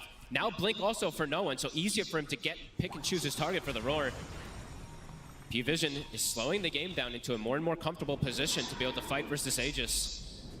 They're very strong in team fights. 9 Class. He is able to grab him off the trees. Has to dismember. It's going to be enough here slowing him down in the rot. So a little bit of action. The Heroics able to get back on the table there as 9 Class gets caught out. It's been a long time since they've found a kill. It's just been avoidance from P-Vision. But look at the Dark Troll Summoner. 9 Class dies, but so he lives on. Oh, here we go. Yeah. And there's another one right above it, by the way, too, cutting the next wave that maybe was getting through. Let's see what Heroic do about this. They're trying to hunt them. I mean, what do you do if you're Heroic in this situation? You know, you want to find the fighting, you want to kind of get this action going, but P-Vision are just not letting themselves sort of trip up. That's a good question. You might have to start looking to play the economy game yourself, or just maybe go for more crazy type of plays forward, but that's a risky play. Going for such aggressive dives when you know the P-Vision's playing on this defensive footing, it's dangerous. And P-Vision just getting so much. DM. He's in. He's got his eyes on Schofield. No one's ready to back him up as well, so P-Vision will be able to grab themselves a kill here. Oh, they'll use the roar. I mean, the game's kind of at that It's pace slowed down. I don't think he cares. Yeah, he's ready to drop that cooldown. We'll see top lane Yuma having to back off here as Satanic's starting to run him down a bit with the Radiance. Won't want to chase him down too much. Still 40 seconds left on the Aegis on Ursa. Will find himself a Dominator creep. And that's that no timing. finish already. I mean, he's pretty terrifying. That 4 stuff ain't going to save you anymore if he gets on top of you. And this is a Night Stalker who is in a lane versus a CM Ursa, and look what he's got. He's got Blink, Nullifier, Dominator at the 25-minute mark. It looks like he was in a lane that was pretty much free for him. That's going to be very problematic for them. Yeah, because now it's at the point where, Heroic, they couldn't quite find any action. Now if they do, it's not necessarily going to be guaranteed at all that they come out on top of these skirmishes. P-Vision will be ready to turn. And this is that time. We'll wait for a second. Night Class again. Should be able to finish him off here, a little too far away. And now, at this point, they've got the damage. So good kill. They're getting something. They're getting kind of a 9-class kill here and there to kind of keep that overall gold lead that P-Vision have against them kind of closed up, at least not growing any further than it did in the last couple of minutes. Still around that 6 to now down to 5k gold. So Heroic definitely starting to slow down the advance that P-Vision was gaining on them. And Yuma is still farming very nicely, right? Almost neck and neck with that Lifestealer, so he's feeling confident. The Basher's done. I was going to mention this, so for Analog, let's see if he does adapt in the build that we were talking about, because that Nullifier is done for the Night Stalker. So now if he gets on top of him, Silence plus Nullifier, it can really cause some problems. But at the moment, it looks like he's content with just going for scale. And if you can get away with this type of itemization on Puck, on Ursa, your lineup does scale super hard. So, yeah, curious to see if this does work out for them, because they're not overreacting to the side of P-Vision. They're just playing their own game, and they're like, okay, let's see what happens. Let's see who idea is better. Always have that threat of the high ground defense, right? You kind of consider P-Vision's lineup, the cores, and one of the supports, it's melee heroes, right? So when it comes to hitting the high ground down the line, you're lining yourself up for some pretty tasty hooks to be coming in from Whisper. No, absolutely. And Whisper, we didn't mention him, but he also has his BKB Blink done. He's actually matching the farm of DM, even without the Dominator. I guess those extra kills do matter, of course. On the hunt themselves now. See what they can find. Schofield. Oh, they're going to make the jump forward. They'll get him. Very easy kill around the tower. No funny business, but look at the wraparound here. Heroic. Looking for a sneaky play. Maybe if they can kind of catch P-Vision starting to split up, but at the moment P-Vision's staying pretty tight to one another. There's going to be a buyback from Schofield. They'll make the jump straight away onto Dekalis. They'll clean him up. Wukong's command of the Boundless Strike. Drop down on a Whisper, but he's pretty tanky. Dreamcore comes in onto the two of them as Alan jumps forward with the burst. Yuma trying to look for a target, but the ethereal form at the moment for no one stopping Yuma from being able to get the right clicks in. Now it ends. They're able to continue to chase the Beastmaster out of the fight. Schofield gets cleaned up by Satanic, but that chase at the top against the Beastmaster succeeds. They kill no one off. All in all, I mean, they did lose Analog. They did lose Schofield a second time. But they are able to take 3 kills away from P-Vision. Satanic and DM want to go back in. Fight might not be over yet, indeed. King Jungle's getting jumped. Yuma's going to try and help out. He's getting the swipe stacked up onto DM, but Satanic comes in with a heal. Still the Yuma, keeping those swipes stacked up onto DM. The damage building up. The bash comes in. DM. He's still alive. He's actually going to be fine for now. Okay, walks back in, accepts his death. Did get the Nullifier off onto Yuma as Satanic will run him down. Good jump to the low ground. Can he stick on him, the blink? He's going to blink up in a second. Good jukes as Yuma will manage to dance away from Satanic. Oh, what a cool fight. I mean, the wraparound for Heroic almost works beautifully. The problem in that fight was, honestly, DM killed Analog Photo Zero. That Nullifier that he got, he just, completely sandwiched him and brought him down. Satanic and Yuma will survive at the end of it all, but Satanic comes out a bit more ahead in the end of it all. Up to level 21, 20k net worth now for him.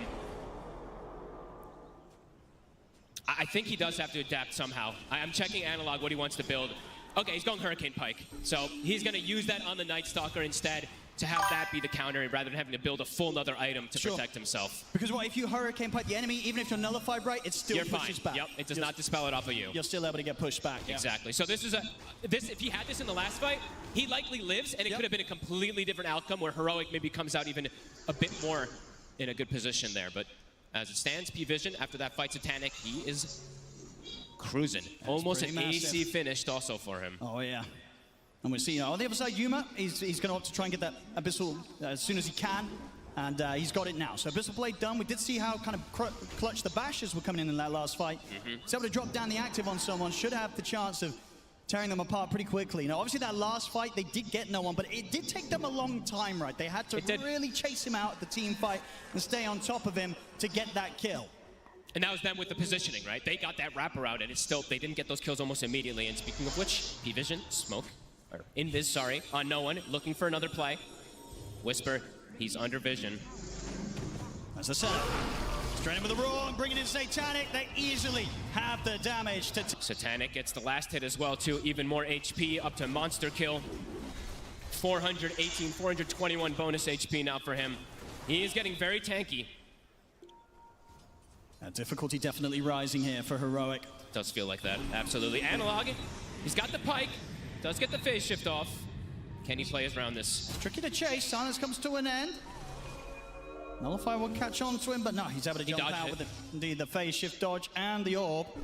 9 class is sweeping across, so Analog has to continue to play on his toes here because they're on him. Jump. The Silence is back up. They get the jump on him, and this time he's not able to jaunt away. And in the meanwhile, too, they get a Roche. P-Vision is starting to accelerate things. They really are. About 500 gold away from that AC now on Satanic. No one's got the Roar ready. They bought him a gem earlier, too, after that last fight. He's always in a good position to know if anyone is stalking him. Schofield. They found him. They do. They've got the Roar. There's just kills everywhere, Owen. It is falling apart for Heroic. I mean, King Jungles, I think he got very close to a bit of a clutch snipe there. I believe the courier did have the rest of the BKB of DM on, but the delivery was actually made just before the courier got killed, and of course King Jungles still loses his life for that effort. This life steal is just getting way too big. Just the difference between him and Yuma now at this point. Yuma can't do it on his own. No one. Jumps forward. It definitely 4 feels minutes like on this Aegis. It's going to get to the point where the question is, how strong of a high ground defense can Hero pull together? Yuma will find a grab out to the side whilst Ducalis is separate from the rest of the team, but now the rest of the team's ready to close in. Defensive hook will drag Yuma away, as Yuma will get away with that one. Gets the kill, gets out with the help of Whisper. P-Vision sticking in the area. Satanic still feeling as strong as possible. Definitely, the pressure's going to fall onto the shoulders of Whisper.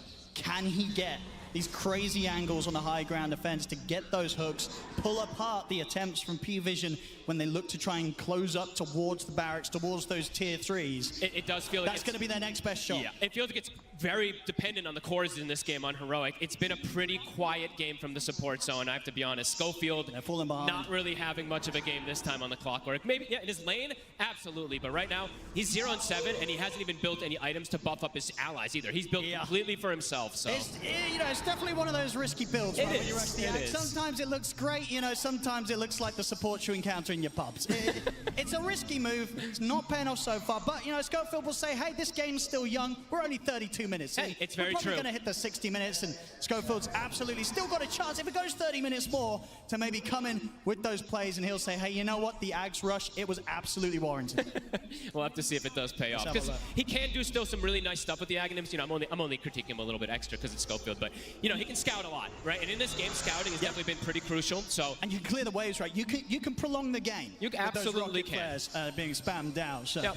As I say, Schofield, he's ready to keep playing this game for another 30 minutes. Let's see if they can try and hold on that long, because P-Vision against them, they're continuing to hit these timings. They'll get themselves another shard. This time goes to where Satanic.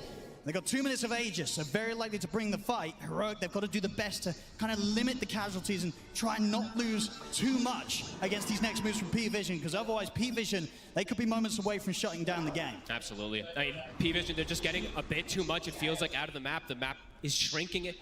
All of Heroic is having to follow each other because of this annoying vision game that we've seen from P-Vision, so they can't really separate from each other because they just might hemorrhage 4 kills as we saw before. If they split up on Heroic, heroes could die all over the place, so they have to kind of stick together like this versus the P-Vision strategy. A refresher on no one. Continues to grow. They can find the opening to get that sort of setup. The Silence, the Roars on towards Yuma. If any of these fights really where they take Yuma out, the damage, it's just not going to be there for Heroic to tackle these 3 beefy cores of P-Vision. I think the only reason this game has felt as close as it is because Yuma is having a flawless game. Absolutely. He's 6-0. If he had died even once, this game might just feel completely out of control. He's holding on pretty hard here for the team, Yuma. Another amp damage to spawn. Satanic will be waiting at the bottle at the ready. They're just going to pick it up. All right, they want to just pressure with it. So 1 minute left on this Aegis that he wants to use this amp damage with. He wants to get in. Get right in there. So they start to bring in the mid push. What's the response going to be? Not going to be able to push them off the tier 2, that's for sure. So they'll have to let the mid fall. There's a sneaky ward that has been placed down bottom also quite some time ago that could catch Heroic off guard when getting back to their base. At the same time, we'll see if Heroic themselves are able to get some sneaky vision outside of the base to set up for those high ground hooks from Whisper. Whisper's looking for it. He's going to try for 9 class. Is he going to get him? He'll get the Dismember off onto Satanic, but Satanic is perfectly fine. They have to be careful about how they go about tackling the Lifestealer, and indeed they'll be able to pull back.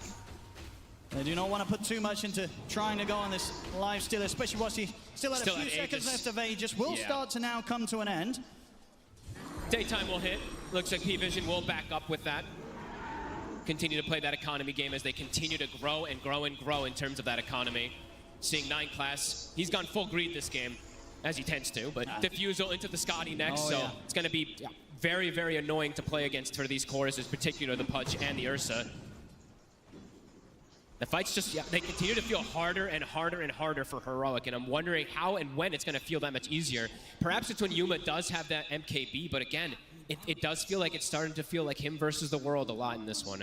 Still just sort of little things like the ghost on no one that makes it hard for them to get jumped. He's going to try for King Jungles. King Jungles at the moment kind of juking him in terms of the vision, so a lot of time of this BKB being put to waste. Still will get the Roar though at the end of it, allowing Satanic to close up and take down another. Hey, Owen, that's actually a really good call that you did mention there, right? Like, Yuma has to do so much, and he has no nullifier. No. So they can just dance around him, either with these Ghost Scepters or Force Staffs in particular. Very hard heroes to bring down with the Monkey King as well, too. He can just boundless out of a lot of situations, too. So definitely hard for Yuma in terms of how he wants to progress into this later stage. And we'll see Refresher being queued up next. I imagine what the plan's going to be. If Whisper can come... Ooh, no one, he's in there with the jump on a Yuma. Schofield comes in with a hook shot in the cogs to hold them back. Schofield will fall for sure.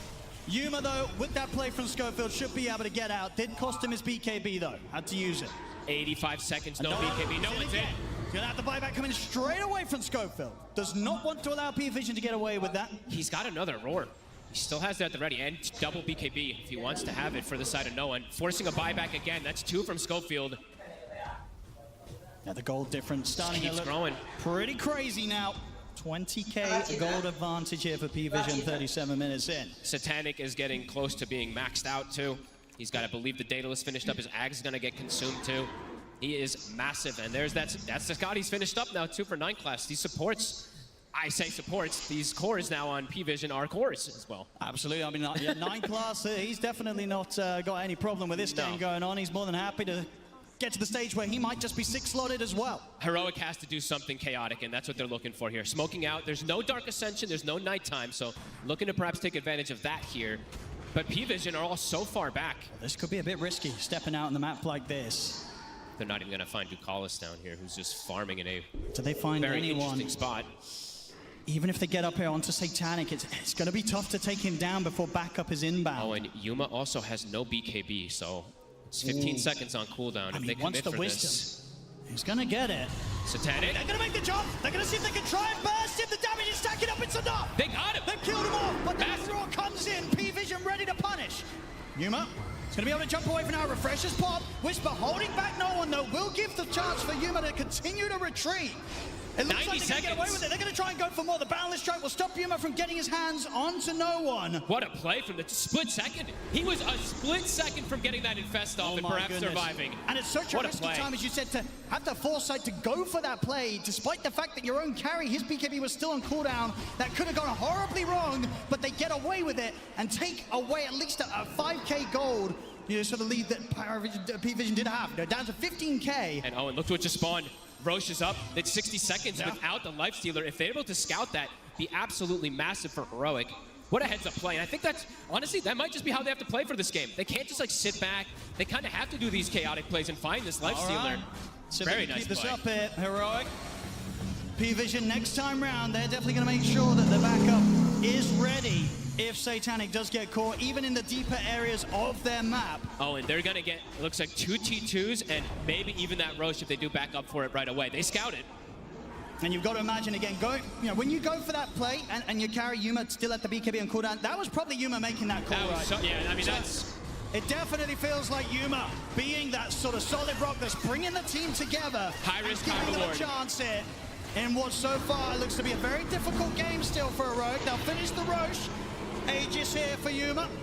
They killed it before it could shift sides too, so a good aggressive play. They're coming out from Heroic, a massive turnaround. Yeah, they're coming back swinging here, Heroic.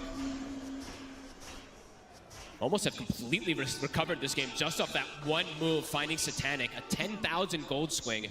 Level 26 now for the Ursa. He's actually gone for the double Earth Shock, which I feel like most times we see the overpower lately, but yeah, an interesting little adaptation also for him. Maybe just wanted to have that extra bit of enrage too is going to be nice for these fights. A big step up in damage output also for Heroic. The Parasman now online for Analog. And this is the thing, right? Whilst there's been a little bit of a difference between the carries that Yuma has now pretty much closed against that of Satanic. Now, when you look at the other cores, it's pretty even. It is. We have Analog pretty much in the same position as no one. And DM and Whisper, they're in a very similar situation gold-wise as well. Overall, the majority of that difference, it's between the supports. Exactly, so. And Yuma now, a full another item picked up. He's got the Swift Blink. They have the luxury of the 4 minutes with this Aegis. And they have this Refresher Shard on Whisper. This Refresher Shard could just change everything too, right? If he gets a double bite, full duration on the core. Oh, for sure. Yeah, absolutely. That gives more than enough time for Yuma to kill anyone that Whisper's got his hands on. And yeah, Cheese, right? Cheese for the puck. He essentially has a second life to protect versus that Nullifier combo that can come out from the Night Stalker. I mean, looks like we're in for a treat here. They're not afraid to fight still, even though this Aegis, Cheese, and Refresher Shard is on Heroic's side. They've smoked up themselves, and they're ready to try and get the top. They spent their gold too. No buyback on DM, no buyback on Satanic. Well, let's see what they do here. They find Yuma with the Nullifier. Jump in from Whisper though, he will miss the hook. 9 class, he's going to get the hook shot in the face here by Schofield. Core to the side, that's 9 class gone. Back in the midst of the fight, Whisper will fall. Analog, he's going to try and push forward. Phase shift just in time before the Roar was going to be coming in from no one. And now Yuma makes the jump forward, looks to Dakalis, but the 4-star gets Dakalis back to safety. Buybacks now coming out from both sides. Analog's alive. Phase shifts there just in time. Analog, can he jump out of this one? He cannot. He'll get the coil off, but Analog's gone. And that probably should be the cue for Heroic to get out of it. Trying to disengage, but looking to reset. Yuma's thinking about it. He's considering. He's under this observable from P-Vision though. They're going to set down further vision, knowing that Heroic will trying to look for this risky play. They do get the D-ward though, so Heroic, they're going to know that P-Vision was maybe prepared for this. It's eyes on Whisper. He did use the buyback in this fight. DM. And 9 class just sort of stepping forward. Heroic. They make the call to back off. I think as soon as they sort of popped the sentry down, saw that P-Vision had vision on Yuma, maybe trying to get back in at the end of that fight, they kind of called it. They said, we don't want to go for this anymore. Whisper dies with almost getting nothing off. He got his BKB off, but wasn't able to get the secondary one, got completely locked down. And then Analog, he jumps in to try to help his buddy. I think he uses Cheese and gets Greater Healing Lotus and still can't reset and get out of that fight. So still getting tripped up by the silence. Even with all these defensive tools that he's tried to go for, no BKB, no way to just prevent it completely. Yeah, now P-Vision, they're going to be more than happy to try and look for the play there. I mean, we saw them not afraid to fight and being able to kind of come out even on the results of that little bit of a skirmish. Now that there's no Aegis, no Cheese on Heroic, P-Vision, they're absolutely going to want to try and go again. Besides Schofield, he'll get the setup, catch the 2 of them in the cogs, he'll die for this, but Yuma's able to get the jump, they get the dismembering onto DM. He's gone for 90. Schofield happily trading his life there for the core of P-Vision. And it's the gem as well too, so a big pickup. Great connection there from Schofield. I don't even think that was the initial target that he wanted. That hook shot actually hits the smoke target that was blocking Ducalis. Nice little pickup there from Schofield again. No doubt about it, even though P-Vision have maintained the lead for the majority of this game, they're definitely going to feel shaken up a little bit. with how well Heroic has proven to be able to hold the game, punch back. I mean, and Yuma just continues to just play almost flawless. Like he's 7-0-3. He's truly being the rock for the team. That's pretty insane. Yeah, if you consider sort of the amount of action that's been starting to go on in these later stages, the fact that they've not been able to get this Ursa at all is rather remarkable. Doing a great job of keeping that core-to-core matchup versus this Lifestealer. Yeah. That's why they wanted it. That's why they wanted this last pick, because we do see Heroic smoked up again. Still 30 seconds, no Night Stalker. And I guess this is the thing as well for Yuma, why it's working so well for him in these fights. He's just got so many heroes around him that are more than happy to throw their own lives into the front lines, right? You got Whisper jumping in, Analog ready to make these aggressive moves straight underneath the entire team of P-Vision, and Schofield always ready to initiate with a hook shot. So with all this stuff being thrown at P-Vision, it's very difficult for them to isolate and deal with the bear. And he's not the one getting silenced, right? It's the Night Stalkers having to go for the puck. Because if Analog gets left alone in these fights, Analog might run rampant. So, yeah, it's a good way that they've been balancing off of each other of who takes which spells. We do see Heroic still looking for potentially another play, but not going to be the case. Schofield just has to continue hugging Yuma. And he is just, using this Aghanims to just scout tree lines. Yep. Every single time he can, he's shooting the rockets, looking for 9 class. Oh, it's doing a lot. I mean, it's definitely, as I say, getting closer to that period of the game where the greediness of the clock definitely feels good. You're happy to have him on the team. BKB also finished up for KJ, so that Frostbite, or that Freezing Field is going to start having some impact as well, too. A lot of money on no one. What do you think he's considering next? 5.7K coming up in the bank for the Beastmaster. That's a good question, because they already have the AC. He already has...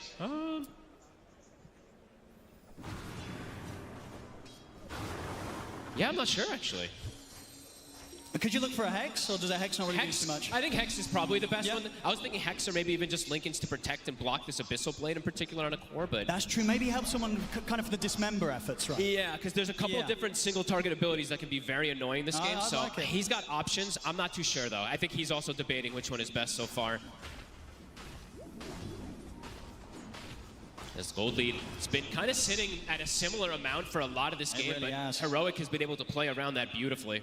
And it does feel like each time that P-Vision's had the lead, they haven't really left their side of the map too much. True. Yeah.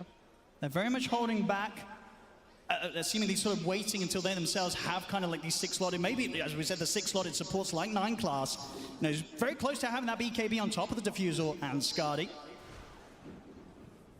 Just having more difficulties getting the scouting that they did earlier on. They're gonna go for another smoke play, looking for something here. No one still has not used his gold, but he will he will be able to boots of travel and buy back into the team fight. So maybe that's just the thing that he's prioritizing most. Sure. I mean, he should still have a little bit of money on top of that, but indeed maybe not quite enough to pick up a full item. So really considering his options. It's probably just in case he has to buy boots of travel 2 and rejoin the fight rather than just bots 1. It could be something along those lines as we do see the fight coming toward this top left side. There we go. The Rockets will give some information. Heroic know the P-Vision's coming for them. Whisper on the front. Hook shot off the mark. And there's the BKB, no one. He's going to make the jump in. They're going to try and go all out in onto Whisper. Bound to strike the side, holds down the glove, and there's Yuma jumping in, looking for DM. DM's able to get out to safety, though. Whisper's gone. He's got to back up now with his teammates dead and the BKB and Enrage coming to an end for the Ursa. He's got to run. King Jungles will put the BKB, but the physical damage tears him apart. P-Vision coming out on top, and maybe not even done yet. They've still got their eyes on Analog. He'll get the phase shift off. So if he can jump out of this one, he can't at all. P-Vision take down the 4 of them. He spent his gold on the puck, too. I mean, they all have destroyed. No buybacks available here on the 4 dead on Heroic. This could hurt them big time. Only Yuma alive. We'll see how much P-Vision's able to take away from them. This could just be a Rax without the other 2 cores available. Yuma's got his work cut out for him. The dream start to the fight for P-Vision. They kill the punch. He gets nothing off. Whisper, I believe he gets a bite off at the end, but the damage is already done there. Complete chaos coming out from Heroic, and P-Vision just playing the fight beautifully. Look at DM even hiding Yuma around during that coil. Absolutely, yeah, just too slippery, too fast. Can't stay on top of the Night Stalker there in that situation, Yuma. It's P-Vision. Here comes the push up to the base of Heroic. Let's see how much they can take away from them. It's at least 1 set. It's tier 3. And the barracks gone. Still a painful amount of time for Heroic, where they're going to have to sit back without the presence of Whisper or Analog for the defense. They'll pop the glyph here. But yeah, still 30 seconds without the puck. They need every single one of their elements. There's no way the three of them are going to try and make a move without the 5-man alive, so they've got to let a second set go on. All right, this could be 3 sets. They've got to defend soon. P-Vision with the patience and lead that they've had this game, finally finding this huge opportunity to absolutely demolish the base of Heroic. Schofield's going to try for something. Yuma's going to go for it, but the Roar's there. Invest. We'll get the enrage off Yuma. Has to start backing away, though, as the BKB begins to fall off. P-Vision, they've got the damage done. They've taken the barracks all the way from Heroic. The mega creeps are out. Heroic have done such a good job through the majority of this game to hang on, but hang on it just was, it seems, as P-Vision now mega creeps, and a huge opportunity is now Roche will also spawn. They're hitting their element. Yuma, as we said, still yet to die, but can't do it on his own. I mean, they're trying to head out. P-Vision. It's been hit by a scan, though, so P-Vision know that Heroic are going to maybe try and make this last-ditch attempt outside of the base. And they've just got this Dominator up on the high ground giving information as well. How do you approach this fight as Heroic? It's so hard. In particular, where it's 4v5, you don't have Schofield ready to sort of throw himself in and disrupt the action with a hook shot and a cogs. I think they might have to do that, though, and I think they can't approach these fights normally. They kind of have to get the initiation. They've got eyes on DM, but instantly out with a blink. Yuma's going to try and chase. We'll get the Abyssal connection. Whisper jumps in as well, but DM is going to get forced away. Coil will catch on to him, refreshes pot, as Yuma stays on top of DM, is able to kill him off. Pudge in trouble, though. Whisper controlled here by Satanic. They'll get the buyback coming in. King Jungles will live for now, but Satanic jumps forward, takes him down. Yuma having to run with the last few seconds of the BKB, but P-Vision will stay on top of him. His Earthshock's down to the low ground, but the Abyssal from DM is back up. Yuma's dead. Triple kill for Satanic. Heroic, they tried to go for that last attempt. It does not work out. This Roshan, and very likely the game fogged, it's going to be P-Vision's. They tried to do the chaos play, but they did not have the numbers. Everyone just buys back the targets that they prioritize. DM's like, I can throw my line, buys back, rejoins it immediately. The Ursa dies for the first time in this game, but as you said, it could be that nail in the coffin. He has buyback. He does. But let's see if they can even hang on here. Whisper, though, does not. Still, yeah, 350 gold away from having the buyback on Pudge, so we'll just be with the 4 of them. And trying to hold against P-Vision now seems pretty impossible as they're on to the tier 4s.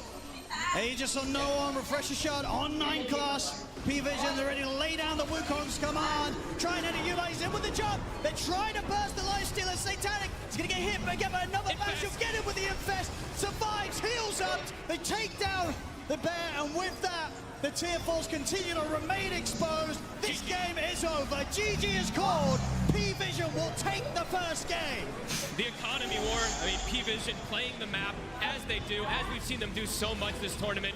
It works again. Heroic, they really tried their best getting these type of chaotic plays, which absolutely worked at least 1 or 2 scenarios, but overall, P-Vision, they had a pretty good grasp in a lot of this game. Yeah, the lead was just too much for Heroic to deal with. They just needed to find more of those plays. We just saw such a long period of this game where P-Vision, they really were a step ahead, and to a putt that was going to be expected because of how strong the Vision game was going to be from P-Vision. Absolutely. I mean, the Night Stalker in particular, this last pick that they were able to grab up really was such a nuisance for something like Analog in particular. And DM, he had a crazy good game. So see what they do to adjust. Absolutely great playing, great patience from P-Vision in that game to maintain the lead and know that when they go for that killing blow, it's a successful one. Game 1 to P-Vision.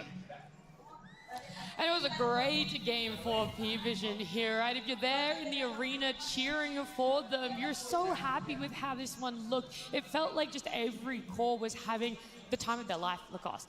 Yeah, beautiful execution of a strategy coming out from P-Vision in this game number 1. We were wondering, whether there's going to be some nerves kicking in. They're playing in front of the crowd, the 3 new players at TI stage, but they didn't really feel like it. It feels like this is their home, and they're playing it extremely well. You did mention the 3 cores. I love the synergy between them. I like how both supports are kind of allowing them to play their own type of a game. We saw so many early rotations. Beastmaster peeping in, making sure that they're going to be killing Whisper.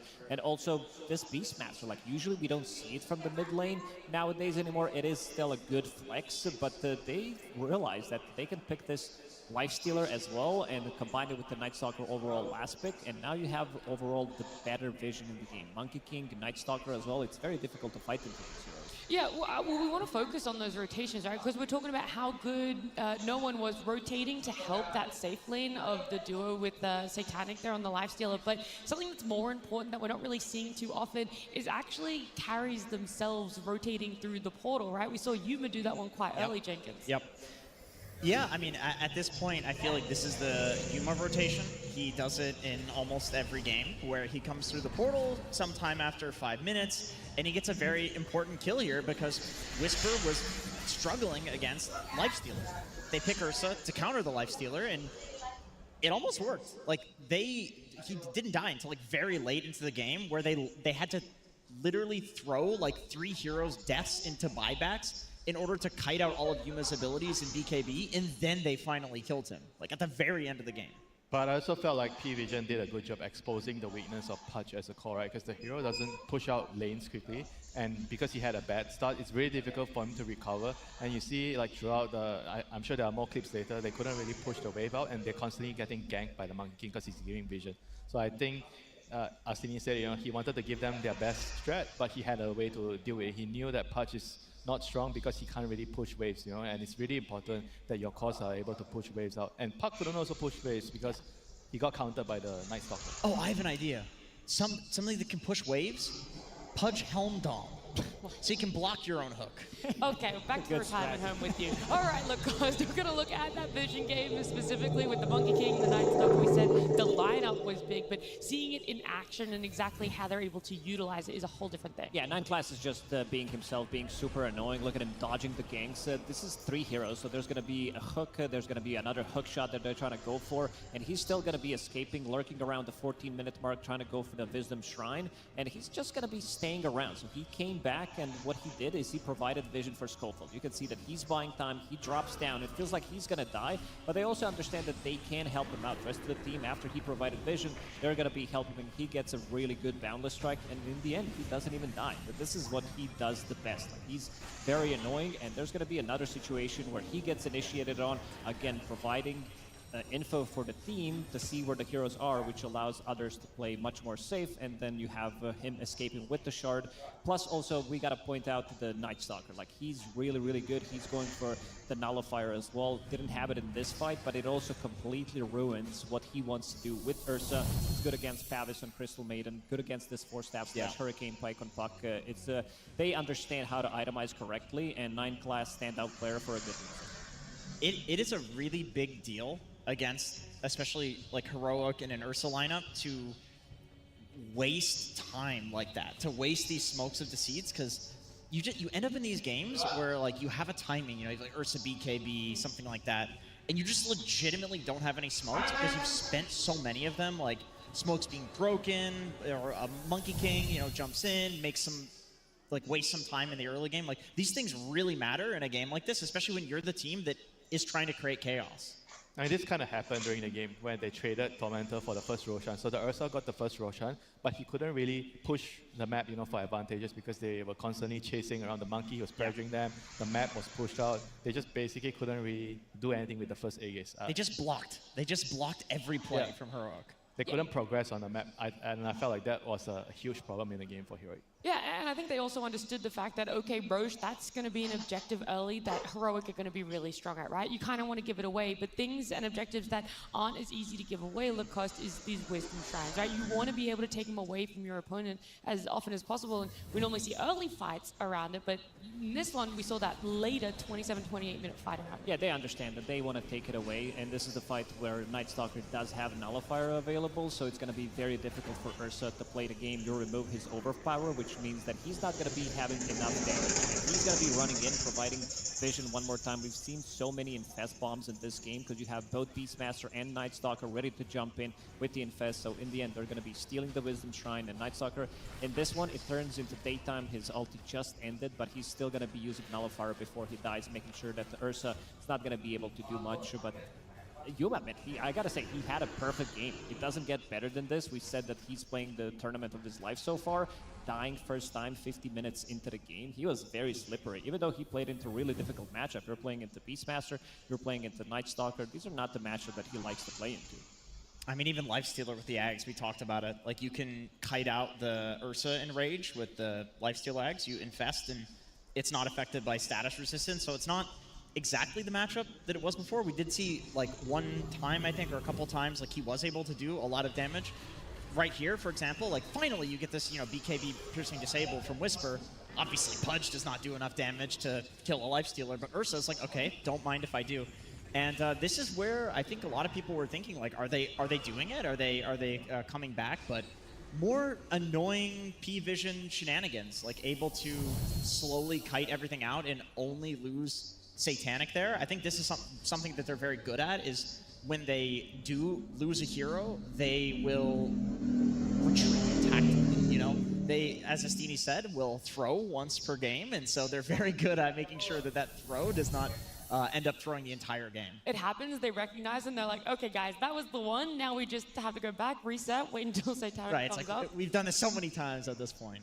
Yeah, something else for this game that interested me was the buybacks. Normally people are holding it, right? When we get past that 35, closer to the 40-minute aspect of the game, everyone's very hesitant or reserved Winter to just immediately buy back. They kind of want to hold it and they wait until that high ground is being pressured, but for P-Vision, it's like, yeah, the Ursa killed 4 of us, let's all just buy back, kill him, and end the game.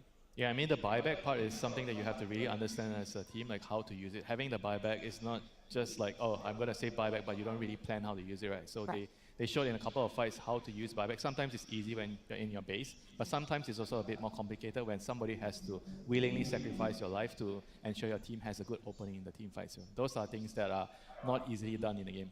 Yeah, there's a lot of things that Heroic did so well for themselves, P-Vision as well. Breaking it down a little bit further for us is, of course, our Weatherman Purge. Thanks, Nat. Yeah, I thought 9 Class had really an amazing game, so I wanted to highlight some of the great things they did, because he had a little bit of a rough laning stage.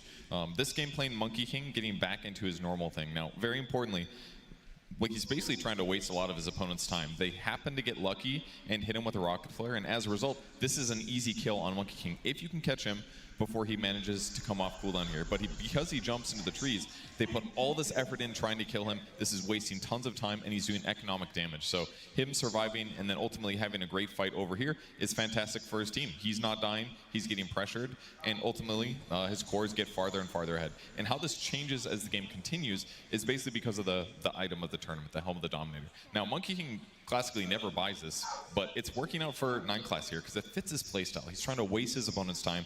He's trying to push side lanes where it's normally dangerous for somebody to farm. So he's taking care of this, and it's accelerating his team's growth in pretty interesting ways. This is a little bit further forward into the game, but I wanted to show you the kind of vision that P-Vision is playing towards. What they're doing is they're basically trying to make a big blockage on the map so that they can control.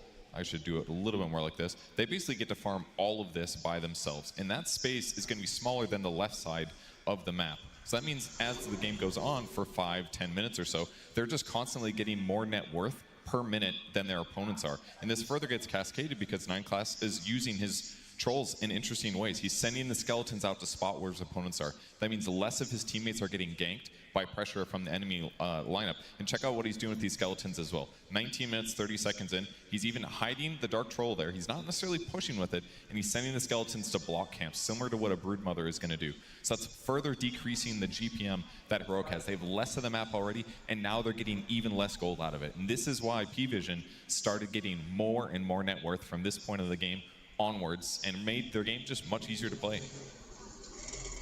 That is just insane to really think about, right? It's always been about utilizing the observers, and now we're wondering, Helmdom coming in, that's great for pushing out or stalling waves. That's something that you can delay the game with. But now there's a whole nother aspect to it of supports getting it, prioritizing what sort of creep they want, and now blocking cans with that's incredible. That is just incredible. I don't think anybody was thinking about that. Using the skeletons to block camps, like, that's one thing, is people can complain about Helmdom, and yes, it's running rampant, it's in every game. This is a high skill item. Like, to use at this level, there's so much that you can do with it. Yeah, normally you would only be able to do this if you're Naga. If you're playing support Naga, you send illusions in block camps. Nature's Prophet as a position 4/5. He can also go and block multiple camps at the same time. But this also allows you to not get enough farm, because you talked about the lane pushing. Now you don't have your own camps. Crystal Maiden, Clockwork Pudge, these type of heroes, they want to be playing very active. They want to be on the other side of the map, and these are not the fastest farmers in the game. So P-Vision did a very good job choking them out of the map and not allowing them to get that farm. Yeah, avoiding fights, making sure there was no map for them. It feels like a lot of things are going right for P-Vision, but Heroic, one thing that I do know is on their side is a lot of the fans in the arena, and I believe Tsunami and Arvo are down there trying to check in and see how the fans are doing. I mean, as far as I'm concerned, I have sided with the winning team so far because. Tsunami? What do you want, Avo? Look, I know you've already picked a side, but I think I have the larger side. I'm literally surrounded, by Heroic fans. Can I actually just show, 1 second, please. Can you please show to the crowd how much of a fan you are? This is what we are going to say when Astini loses the second game. If I cry, and then that's it. But South Americans, if there's something they know how to do, we know how to roar, South America! Let's go! Avo, what now? What is going on here? South America makes it to top 8. You just reappear. And yet I also find that P-Vision very excited here. They see the Oracle. Tell me the story behind this. Astini can do all the predictions. He do the best picks. Wait for us, Cafurtado. He knew to let the Pudge and the Clockwork through, and he beat it, Avo. What are you going to do about it? Okay. It's hard to compete against Astinissimo. It's true. He's also Brazilian. He's also part of us, okay? And as true South Americans, what we do is we claim anyone that plays well. Anyone that does well is from Brazil, is from Peru. And today, I want your whole stadium to roar for South America. Please, a big shout for the greatest donut tournament. It's the International.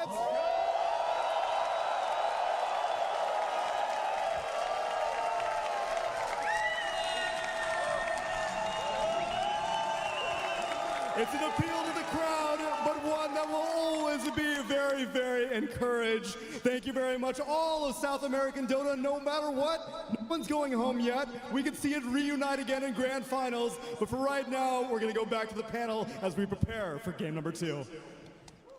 Thank you both so much, Tsunami, Arvo, getting everyone on their feet, getting some more cheers out there. I know everyone is just cheering for some good Dota, and that's what felt like it really happened in that game number 1. Very good back and forth, whether you want to look at it on the deepest levels, Jenkins, or if you just want to look at it at a surface level and be like, yeah, Pudge, under tower hook, I like that. Yeah, 52-minute game. It wasn't like a stomp either way. I think if we're talking, maybe like 5-6 months ago, P-Vision is supposed to stop Heroic, but now we have a top 8 international stage game between these two teams, and game 2 could go either way, because I feel like that game, that went pretty badly for Heroic, given that they had their, arguably best strategy, and it felt like almost none of their plays connected. Things could go a lot better. Like if Cavs can, work out the kinks, I think game 2, give them the same thing, they're gonna take it to them. Yeah, just shake it up, It's hard to say that, but it's not elimination. These guys are in the upper bracket. There's still so much potential for them. There's a lot of chances. It's not over by any means. They get to have this fun between the two coaches, really kind of ego check each other a little bit, Lacoste. Yeah, for sure. I think Cavs did tweet it out yesterday that they are ready. All the prep is ready, and seems like, coming into the second game, I want to see that prep as well, because this one didn't really work out for them, especially against a team like P-Vision, who kind of managed to outmaneuver them on the map, choke them out real heavily. I want to see slightly more aggression. I want to see them create that chaos, because 10-15 minutes into the game, we only had 8 kills, and this is not how usually Heroic plays. So I want to see them try to put them in a position where P-Vision doesn't feel as comfortable. Yeah, he's going to play a really important role here, deciding whether they're going to stick to their guns and make minor adjustments, or they're going to just completely change up their draft, right? Because we saw in the first game, they had a lot of problems dealing with the split pushing of the creeps. They needed something maybe something along the lines like Ducks. We saw plays Ducks here. So you can have one of the core heroes just Shadow pushing the waves out so that you can fight, because they like to fight, they like to kill heroes. Yeah. But if you don't push the waves out, you can't kill the heroes. To be honest, like I don't think they should change anything up, because if a single smoke gets broken, like just one in a game, that's a blunder in my opinion. Because you know there's a Night Stalker on the enemy side, you know he just pressed ult, you cannot walk into a lane and press smoke. To me, this is a little bit of maybe pressure getting to them. Like I guarantee you, this is a talk that they had backstage. I guarantee you they talked about dealing with the Monkey King better. Maybe they banned the Monkey King, whatever. 9 Class is going to do the same thing no matter what. You have to find a way to deal with him with wasting less time, or just don't deal with him. Make your own plays. But if you're going to do that, you cannot just run your smoke into a Night Stalker. I think you got to respect that position force. Like the best position fours in Dota history, you know, we're talking about Jarex, like Baboka, Jinkyu, these very annoying players, Boxy as well. It's very difficult to deal with what they're doing on the map because they understand the micro and macro, like, completely. They know how you're going to move. They can predict your moves. And this is exactly what 9 Class is doing right now compared to Schofield, who's a bit more of a polarizing player, I would say, who's playing much more aggressive. I don't think he's fishing for information as much as 9 Class is doing. I mean, that's like a very surface level problem. I think the true issue is the overall strategy. How are they going to build a lineup which allows them to cover more ground? You know, they have a lineup which, technically speaking, they need to snowball. They're going to kill heroes and they just keep running at you. But you can't do that if you don't have an all-rounded draft. So I think they probably have to look into that. If they don't change anything, I think the game is just going to end up the same way. That's true. It's easier to make the good plays and to not have to deal with 9 Class if you're also creating pressure somewhere yourself. I think sure, he's like a huge problem, but he's not the root of the problem, I think. There's also a big difference, I would say, with the position 4s, with the itemization that they're buying. For example, in the previous game, you have Schofield rushing Aghanim Scepter, so you're really not getting the value out of the gold until you finish the Aghanim Scepter, which is 4.2k gold, compared to Helm of the Dominator, which is 2.5k gold, and the components that he's getting. And so he's coming online much faster, and we're also talking about them having an early lead, so he's utilizing that much better compared to the enemy position 4. Yeah, I was expecting an earlier 4-step from him, to be honest, because if you look at like literally every P-Vision hero, all of them don't like playing into 4-staff. Like they have some circle that you need to force out of in the Monkey King and the Night Stalker, you know, Beastmaster Roar, things like that. But Schofield, I also respect that he's got his own way of playing. He doesn't care what we think. He doesn't care what his team thinks. He doesn't care what anybody thinks. He just plays his own way. Unfortunately, it meant that he didn't have much counterplay for his team. But he's got his own strats. The teams have had their time. We've had our moments to talk about those game 1s, the potentials we want to see for game number 2. But as we can see, our players are back in their booth, and that means we get to look forward to a game 2 draft. P-Vision versus Heroic Game 2. Upper bracket, no elimination on the lines by any mean, but Heroic definitely are going to want to bounce back to this one. They want to make it closer. A closer series is what everyone would love to see, and we've already highlighted a position 4, maybe even just the support picks in general, Winter, because they, in game 1, picked up that Crystal Maiden. Uncontested, and now maybe showing the reasons why. Yeah, I guess they probably really wanted maybe to make the Pudge the carry. That's why they picked the CM, and it didn't really work out. So this game, they're going to have to rethink their overall strategy. Because sometimes when you try to flex your heroes around too much, then it ends up being really hard to make the whole draft come together. You know, they're going to have the Nature's Prophet now, which is going to solve a lot of their wave shuffling problem. Yes. Hero is global, so it's definitely going to be a very, very different game here. And it's also a hero that can deal with the Helm of the Dominator creep. With the Sprout, you can easily kill it. Mostly from the core role, position 4 doesn't kill it as easily, and P-Vision, after seeing what 9 Class did do in the previous game, they're not going to complicate too much. Having that 1-0 lead after game number 1, they can try to repeat what they just did. Yeah, the other side of Heroic, they actually value that Night Stalker being much more of an issue than the Monkey King. And we did offer 2 different ways to deal with it, either drafting to deal with it, or just kind of ignoring him. There was actually 3. The third one was to ban it, right? Maybe they wanted to go for Puck again this time because they're on the first pick side, so they're probably planning to maybe 18 pick the Puck. So they banned DK as well. That also indicates the Puck. So there's a very high likelihood we see P-Vision maybe on the 16-17 pick try to snatch the puck away if they think that's a good move for them. And removing Spectre as well, which means that Nature's Prophet is going to be played as a core. Most likely, this is not the matchup that he likes to play into. Heroic is the only team so far in the tournament that did play Spectre. Overall, they did win the game, so it seems like they know something about the hero that could potentially be really good, especially in this matchup, having that global presence against NP and try to punish him. I mean, it's also the fact that whenever you're playing to Nature's Prophet, you kind of want someone to be able to shove the waves away from the team and also join the fights, right? Usually we talk about Dawn, Underlord, those are the type of heroes, and Spectre kind of, even though it's not a very popular hero, but he can kind of do that with the ulti. Heroic was so quick on their side of this with the bans, P-Vision taking more of that time. They see what we saw, right, that puck. They don't want to pick it up for themselves, and they're really going to make sure that Heroic can't have the perfect setup for a puck game. I mean, this is also really, really good sequence here. So they know that the opponent is going to ban the puck, and when you remove the puck, Queen of Pain becomes very high value. This puck is a huge counter to Corp in the lane in the game. I will say though, Nature's Prophet traditionally has been a very strong hero at laning into Queen of Pain. So it does eliminate like an off-lane quap potential. You know it's most likely going to go mid. I mean, 9 class was experimenting with position 4 Queen of Pain for quite some time in pubs. Maybe he'll do it here. We'll see. Yeah, this is the hero to catch the Monkey King in the game. You sleep him, you grip him, as long as you have some high ground ward, you see him. This is one of the best setups for killing a Monkey King. I'm interested to see if they still value like clock pudge. You know, I feel like they've solved some of the issues that we talked about with the Nature's Prophet.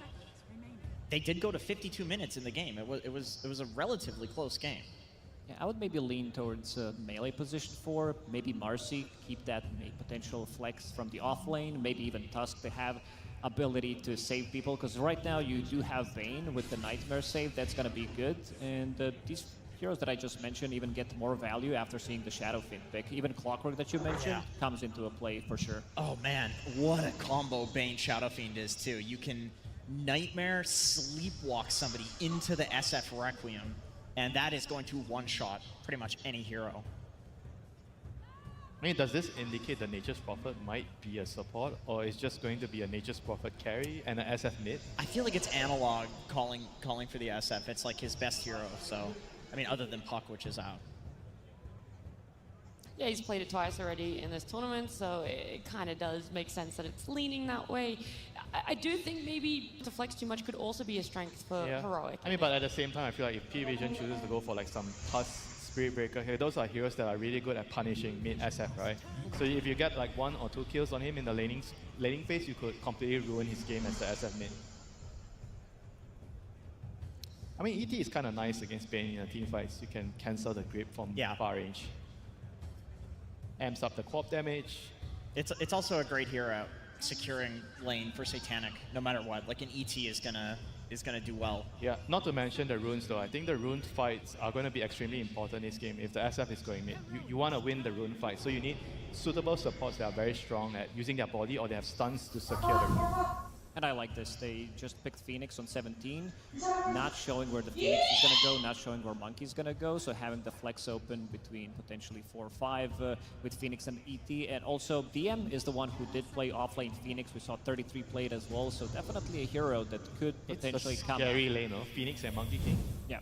If your SF is carry right now, you're going to be feeling the hit, right? Yeah. Or even a Nature's Prophet. Even Nature's can die to that. Does Phoenix really hit that archetype? Because we talk about it so much. DM kind of gets left alone in that lane, right? We're probably going to see 9 class on a Monkey King again. Is it going to be okay for DM on this Phoenix? How much? I mean, the thing with that is you don't really need much help later. As long as you get through your weakest phase, which is, I would say, the first couple of levels, especially level 1. Yeah. As long as Monkey King is there, he helps you secure your couple of levels, you get the Lotus. I think Phoenix wants solo levels. You want to get to your level 6 as quickly as you can. And I think Monkey King could actually just allow you to do that, and he just runs around and ganks, especially the SF mid. I think you're pretty tempted to pick Snapfire here, right? Into the Phoenix, kill the egg. I think it would also do pretty well in lane against like Elder Titan, position 5. At this pick, you want to use the 18 on the support? Maybe the next pick, but it's probably not going to be there anymore after you pick the Mars. So then what is the Mars adding for value for the Heroic draft that Team is fight. slightly better than that snap. They need team fight. Plus, they need someone to buy pipe, I think, against this Phoenix core. Potential Phoenix core. I mean, Mars destroys Monkey King in the game. Like, you drop the arena, and it kills all of the trees around the arena, as well as in the arena. Yeah, so. and you don't have the old facet to those 4 seconds that you could stay out of the Wukong's command, so one spear could push you out. It means that your Wukong's is gone immediately. I mean, you also kind of have a combo, right, with SF. You lock them in the arena, then he fears them to the wall. Oh, yeah. That's pretty nice. That's a crazy combo. Like, their team fight is incredible in this game. I mean, I still think Snapfire is amazing. It's like Snapfire, Mars lane, arena into Snap ulti. I'd be very shocked if P-Vision lets it through. There's a lot of things that they're going to have to think about for themselves because it's the same issue. You don't want a tunnel vision that they are looking for a support. We have said that it is most likely going to be a Nature's Prophet that is in that core role, but you don't want to oversight of a support Nature's Prophet either. No. Yeah, you never want to like lock something in. I mean, especially hero like Nature's. It literally was played as a support just like 2 weeks ago. That was you. I was playing it a lot. Yeah. I'm still playing it as a support. It is still a good support. It's just that with the prevalence of Dom and being able to, you know, kill the creep as a core very easily, it's like a free Midas. It's a lot more of a core these days. But when you look towards the Fixed Winter, do you think there's more impact coming from another core hero for Heroic, or more impact in that Snapfire that is still... Probably the Snapfire. I think the Snapfire just solves, I think, the egg problem, and it also kind of gives you more damage into the arena. So it feels very natural to go for the Snapfire here. I mean, they've opted to ban out the Silencer. I mean, it's kind of okay. It would have been a pretty nasty Silencer pick. It's like super high win rate against Queen of Pain. She hates playing into Silencer. It's so much magic damage. And then Phoenix as well. Yeah, both the bans are kind of to protect the Quap in the game, with the Abaddon to remove the poison. But I still think Snapfire is like more important than those 2 heroes. I think I'll be okay if I'm heroic. If I'm taking that trade, I'm fine. The only thing is, like, it's a question of, does Schofield want to play it? I mean, he does play it in general. Like, this is one of the heroes that he came onto the scene playing. He's been enjoying mostly melee heroes in this patch. If they feel like they need a better 5 with Shadowfin, they could run Bane as a position 4. Yeah, true. Because there's a flexibility. You could still play NP from the mid lane. This is doable. Disruptor? You want Disruptor? Huh? You want Disruptor if you want to pick a 5? I'm still leaning maybe towards melee position 5s if they want to run it, with the Bane position 4, and then you have Shadowfin from the mid lane, NP with either Tusk or Marcy, even Clockwork that Jenkins mentioned. Yeah, that would actually make sure that the lane is a lot more stable for the Nature's Prophet or the SF. Well, with not a lot of time left, Terrorblade's the last ban for themselves, and it feels like they still haven't solved exactly what they want last pick. We're kind of shaking his head. Is there still faith in you, Jenkins? I mean, I still think Snap is just, it's the most obvious. And they go for Ursa. So, okay, we will see Nature's Prophet support position. I think. It's very hard to predict when it's... So what's the idea here? So he can actually mirror the Monkey King moving around the map? And you kill the egg. Like, we were talking about Snapfire to kill the egg. Ursa is one of the best cores, the best core in the game at killing egg. Well, 2 wins on hard support on a position 5 Nature's Prophet so far this tournament. I mean, this is King Jungle's best hero. Yeah. So I think it's a matter of, like Yuma said, I played an amazing Ursa last game. We lost at 52 minutes, but he had no deaths for pretty much the entire game. He's feeling strong on it. It's a really good Ursa game. You have faith in him, like you haven't lost that at all. Yeah, 100%. And he's calling for it. I think they've solved a lot of the issues that were in the previous draft. You know, I want to meme about the Pudge. I don't think that was the issue. I think what Winter said definitely was, like, not being able to push out the lanes. Oh, this is going to give them a lot of tempo, a lot of explosive damage that's going to be coming out. You have ET that's going to amplify your damage from Queen of Pain, from your Phoenix core, which is going to be dealing insane amount of magical damage, and then you have Templar Assassin with the ET aura on top of that. So the heroes are going to be dying very quickly. I think the laning setup is also very, very strong for P-Vision here with the TA, ET, and the Phoenix Monkey King. I could see them kind of getting a good advantage out of their side lanes, and then you have a Quap to run around and snowball the lead even further, you know. So this game could either be really, really quick win for P-Vision, or Heroic is going to be able to drag the game long enough for their heroes to be able to fight back. Yeah, I agree. I think P-Vision's got a really good mid-game timing, for sure. But if it does go late game, if Heroic can get there, like SF with Mars Arena and Ursa damage. Like They're gonna win. they have a lot of scaling in many different ways. The question isn't also just can they get that. Do you believe that they can get that, Jenkins? They did last game, and I think if they do the exact same thing, it's way easier for them to execute this game. Yeah, and they also have Nature's Prophet this time around who can scale from position 4 compared to Clockwork. It will, 5 in this one, but it will allow them to scale. You can still get the items, you can push out the waves. This is the problem that they'd have in game number 1. Shadow Fiend, he 2-shots the wave, Mars as well with the 2 abilities. Ursa kills it quickly. So I don't think they're going to be having the same issue, and I also do think that they addressed Monkey King from position 4. Not sure if that's going to be enough. I think P-Vision's draft checks all the boxes with the explosive damage, Roche taking potential, all the objectives on the map, and being able to fight when Heroic wants to fight as well. Yeah. For yourself, when you said that like Monkey King was kind of, trying to target it as a bit of a band-aid patch, right? You're not really fixing the solution. Is there more of a fix to the underlying issue now? I think they definitely solved some of the wave clear issue, but it's just about the sacrifice they're making this game where they're picking a lot of weak heroes in the lane, and if they can actually bypass and solve that problem in the game, I think they're going to be in a good shot going to the mid-late game for Heroic. All right, okay. I just got to see where it is, because we said coming into this one, it could potentially be a very close series. You don't exactly know where it could lay either way. P-Vision up against Heroic. I do know that Heroic, they're going to need a little bit of backing here, Jenkins. From the crowd, you mean? Yeah, or you. Yeah, let's go Heroic, game 3. So we can get another punch. Let's get another punch on the menu. I was hoping for a little More bit more, but chances for Crimson Witness. I believe in this P-Vision draft, I'm going to be honest. We're going to go down to the coach, because I feel like that's someone who could definitely give us more faith in Heroic.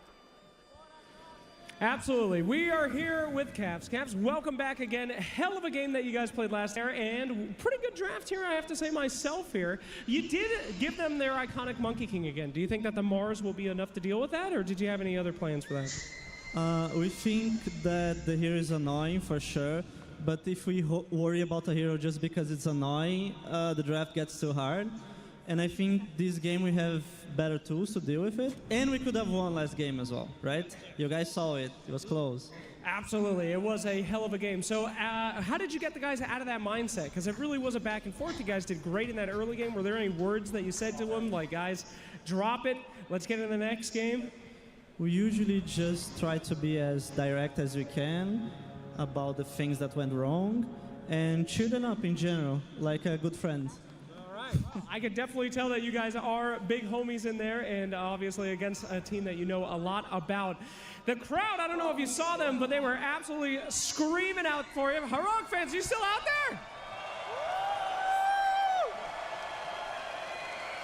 there?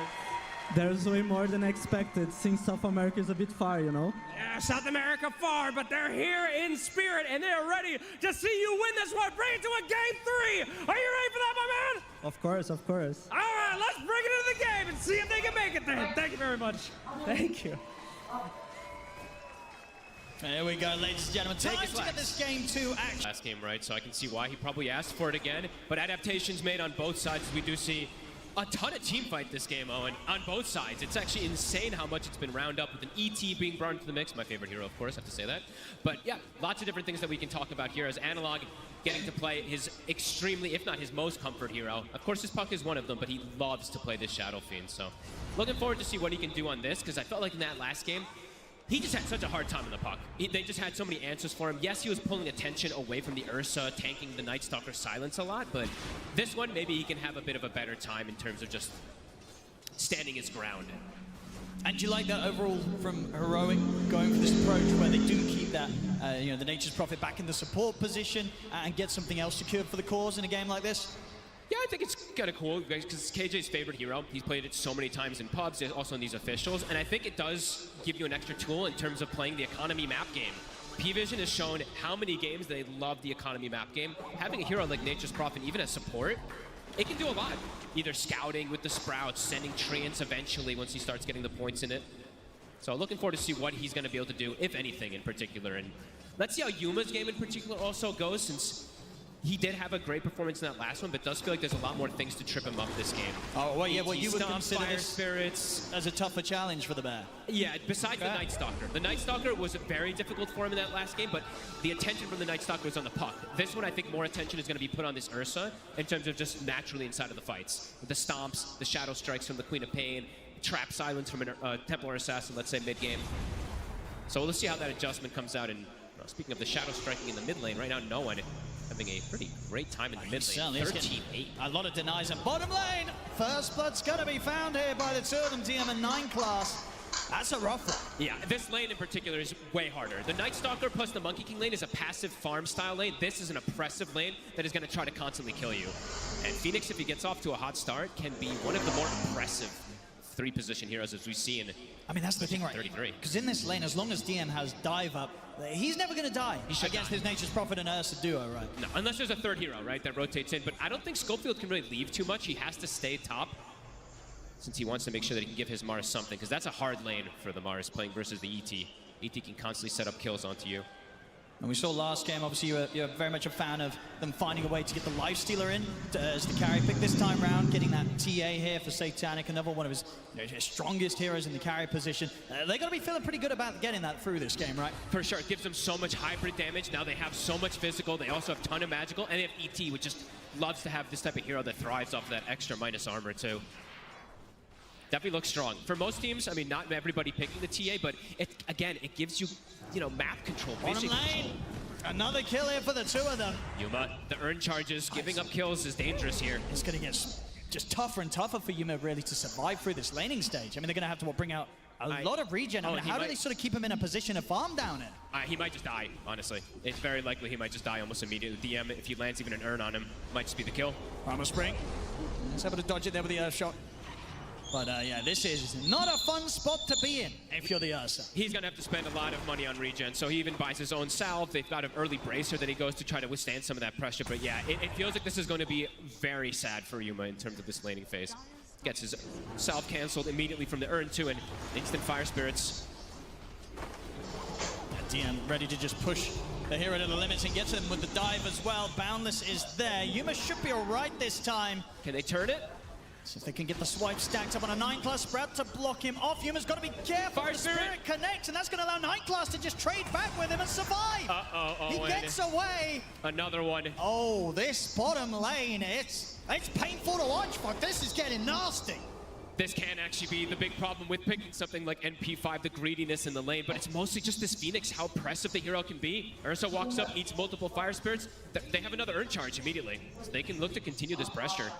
I mean, and as you said as well, it's just difficult really for Schofield to leave sort of the top to be here. He might have to, honestly. Like, this is disastrous. Jungles, he's tried for this play to see if he could kind of catch 9-class backing off, but now he's going to die for it, so it's just going to be another kill for DM, now dominating. 5 minutes in, 4 kills here on the Phoenix. This is really problematic. You have to do something to fix this. DM is going to have the earliest Spirit Vessel of ever, maybe. Definitely the tournament, but he's pretty close to having it already. About 700 off, and he's buying small items in between. It's a really good Vessel game, too, whenever you're playing versus something. Here's Schofield heading down to at least provide some sort of extra presence for Yuma. You have to. What they can do, they get the Nightmare drag back, but he has got the dive up, DM. And 9-class is here ready to help out, so DM should be able to step away. They'll throw down a blood grenade, but TPs are coming in heroic. They're not getting a kill out of this. They have to back off. No one will cancel the TP, but they do get the rune as well, so Ducalis was able to take that one away from Analog. All 3 lanes look going at this beautifully mid lane. for P-Vision. 20 denies here from no one against Analog's SF. That's pretty crazy, because out of all the heroes, you don't normally expect you to be able to get that many denies against an SF. An unbelievable start for the side of P-Vision. Yeah, this is getting crazy.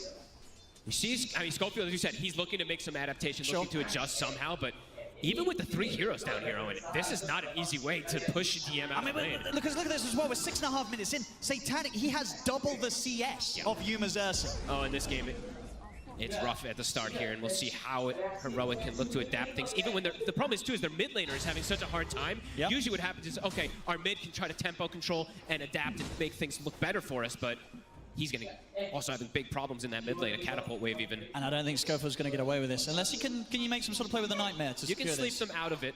and pull him away. Let's see if he can. He might just... Okay, he's going to show himself. He did it. Oh, there we go. Easy. He did it the perfect way. A little bit of something, but he doesn't have a TP, so he's going to just have to try and walk back to safety. Looks like he will be able to get away with that one. So at least one thing going the way of Heroic. It's the best thing that's happened for them so far this game. It's a tough one here. Yeah, their Ursa is already having to hit jungle creeps. SF as well, also having to hit jungle. It's pre-8 minutes and they're getting pushed out of their lane. It's a level 4 Ursa, and yeah, I guess just having sort of this mid SF and this safe lane Ursa, they both need a lot of time, a lot of space to fall back, hit the jungle creeps. Like, who's going to make moves on Heroic? Who's going to be able to do anything anytime soon against P-Vision? It's gonna be strictly Whisper, and when Requiem is up, it feels like, right? Okay. And that feels pretty difficult to play against this type of draft from P-Vision.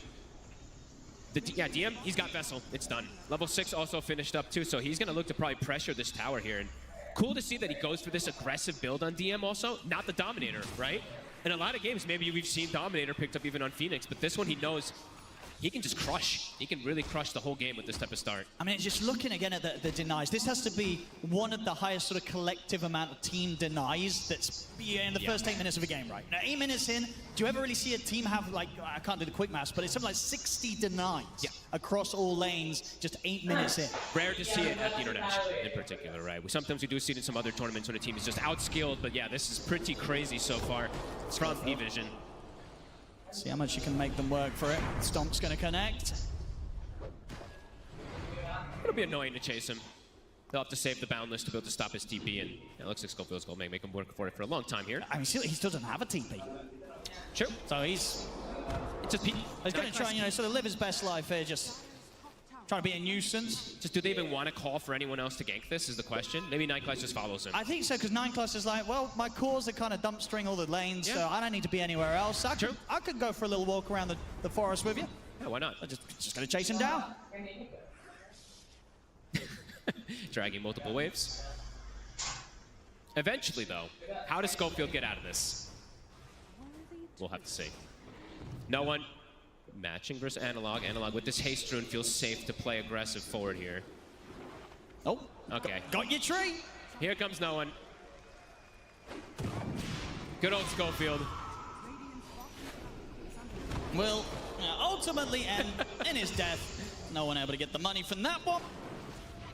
Well, at least he's being Whisper. It's going to come in. He's got the arena set up. End of the spin with the Nature's Wrath burst. They're able to take him down before he gets any sort of chance of popping a supernova. So nicely done. First kill for Heroic themselves to get here in this game too, and it's a nice one. They got to start doing things like this, right? Being a little more chaotic, as we said, even in that last game in particular. KJ, even though the lane went horrible for him, he's actually getting closer and closer toward his Vessel on this Nature's Prophet also. So slight little moves are at least recovering the overall game state a bit here, but for Yuma in particular, he still is incredibly slowed down. And the pressure on mid lane, shield rune on no one. P-Vision definitely not afraid of going for a bit of a dive. Schofield and Analog. Nightclass is giving the scout. Catapult is coming in as well too, so the pressure's on the tower. Yeah, they're just going to go for the dive onto Schofield. Analog's around. Does he want to show himself to try and help? He'll get the deny. Easy. There you go. Tower, though, will inevitably fall, but at the least they prevent a bit of extra gold going the way of no one. Satanic, though, has been left completely alone, Owen. Level 9 Templar Assassin. Absolute free farm. Versus the Ursa, who has not only half CS, but 3 levels behind as well. And the question is, how do you pressure the Templar Assassin with this type of draft, right? It's probably just wait until you hit these timings, in particular on like the Nature's Prophet. Sure, but who actually killed the TA? They just don't, right? It was one of those drafts that this TA comes through last, and unless you're able to sort of just crush them and push them back out of the lane, the overall game state it's not going to be fun. No, like later stages, sure, they'll have options to be able to kill the TA perhaps, but in this early, maybe in the next like 10 minutes or so, it's going to be very difficult for them to deal with Satanic. Tower will fall. Nightclass getting closer and closer to his Dominator. DM will even give him some of that extra farm to have it finished early. And this is cool if DM goes this build also. Do you want to keep, because it's a bit of an adaptation. I keep saying this word, but whatever. He's changing his build up quite a bit than we've seen from DM, usually just the straight Dominators. If he goes Vessel bots, that means we want to destroy this map. I like it, yeah. He's got the levels. You know, he's got that quick, fast item timing on the Vessel. So if he can continue to just be in any sort of fight that happens, best of luck to Heroic in those team fight situations, because this Phoenix turning up is going to be a huge issue for them. Yeah, it looks like the name of the game for Heroic is just farm and try to recover for now as King Jungles. It's getting closer and closer to that vessel as we were mentioning. Analog needs as much protection as possible. And they're going to be able to secure another power rune, arcane rune for no one ready for the next move. It's such early 2 T1s dropping for the side of Heroic that just, yeah, limited places for them to really move outside as we see. They're going to smoke up. There is the grip now available for Schofield. They've got to find something with this. A grip into a Requiem. Who are they going to get? A DM would be a nice one to find. And if they don't, I mean, he's relatively low at the moment, so yeah, a grip and a Requiem would absolutely do it. Yeah, they did see him on that ward too. Can Schofield get the grab? The problem is 9 Class is ready with a Boundless Strike to put a stop to it. And there it is, puts a stop to the grip straight away. DM's able to dive out, now he's ready to turn with the Vessel and Spirits thrown down onto Schofield. Things are awkward immediately. They absolutely are. Yuma's going to watch from the side. They get a few raises in onto 9 Class. Will be able to kill off the Monkey King. So a 1-for-1 trade, not the worst thing to take in sort of the state that Heroic's in right now. All right, it looks like KJ's plan of the game is, or King Jungles, I should say, sorry, I keep saying KJ, is also disrupt and block. Look at the sentries he's placed top now. So looking to prevent that farm speed from Satanic, as we did see 9 Class doing that last game. Now it's the Nature's Prophet sending these treants in and also just blocking the camps to slow down the TA. Top. There's the setup, and with the box online, we're going to see DM ready to join as well. Dives forward, Whisper surrounded. I'm a big fan of these bots. This could be really interesting. With this type of advantage that they get, he's going to be everywhere. Yeah. And how do you deal with the Phoenix this early in the game? No one can kill the egg in particular. Ursa is not going to want to show up to hit that. And he does so much damage early on here. Definitely not the sort of build you necessarily go for if you're having kind of an even time out the lane, but definitely a DM just identifying I'm ahead. Yep. I'm going to be able to absolutely snowball the game with what is going to almost certainly be one of the quickest bots timings you'll see on a Phoenix build, getting that pre-14 minutes after that Spirit Vessel. And he's going Veil as well too, which helps with this Queen of Pain, helps with the ET as well, so yeah, cool stuff we're seeing coming in as Schofield again. Cut the tree. But he's not getting out alive, Schofield. On the other side, Whisper will get the catch onto Ducalis. We'll be able to finish him off. That's something. I'd say what they can get right now, Heroic. But they did lose their shrine. I believe Ducalis was able to steal that one before he did get caught out.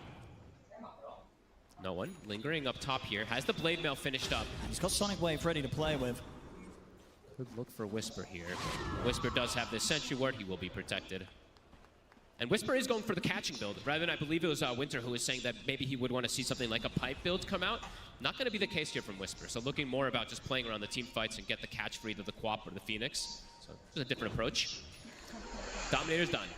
See what 9 Class is going to be able to do with that one. How much he disrupts the farm. We've seen so much. Battle Fury online now for Yuma, so might be able to start closing a little bit of that gap against Satanic, but unless they find some action for him to be involved in, it's probably unlikely just due to how far ahead Satanic is in farm. 8,600 net worth, over about 2,500 ahead still of that of Yuma's Ursa. A decent recovery though. It could have been way worse if he did die in extra time or if they were able to actually stalk him in the jungles. This, you know, it's not great by any means on this Battle Fury Ursa, but in terms of what he was against, not too shabby.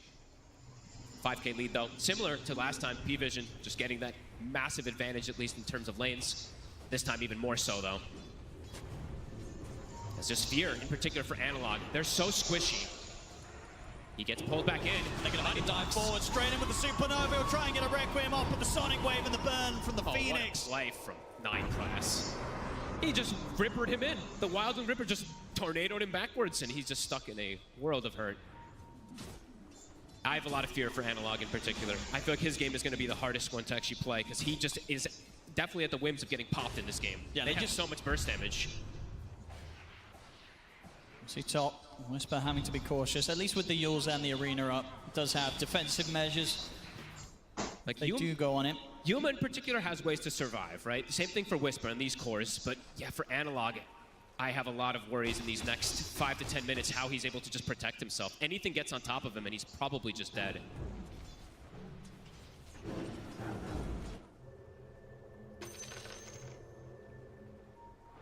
What's the next play going to be here for Heroic? He's just going to keep tipping him. Because of the sentries, he's doing exactly that. He just sees that he's trying to potentially keep blocking that farm. That's Satanic. He asked for mercy. still is having a pretty crazy amount of farm. 200 CS at the 16 and a 50-minute mark. This is Smoke here. See if Whisper can find the setup. P-Vision not looking to be caught out by this. Maybe DM. He's not that squishy. And he's already away with a dive, so Whisper not able to get a chance to get his hands on him. Even if he gets him, it's dangerous. You don't know where the ET is. You don't know where the Monkey King is. These two heroes are fantastic at stopping aggression. A Fiend's Grip comes out, a Stomp stops it. A Boundless Strike from the tree line. So you have to have quite a bit of information on Whisper if he wants to look for those plays. Oh, for sure, yeah. And especially if you're using both the Yules and the Arena to commit. You're not getting out if they get the chance to turn on you. Definitely not. Scan coming out. P-Vision continuing to read that map, and the growth continues to be there for them. So we've got the smoke here for No One and Ducalis. That's what they find. As you say, Analog definitely the easier at the kills if he's caught out in the lane. Yuma's he is starting to getting closer and closer, at least in terms of the cores. Slowly but surely.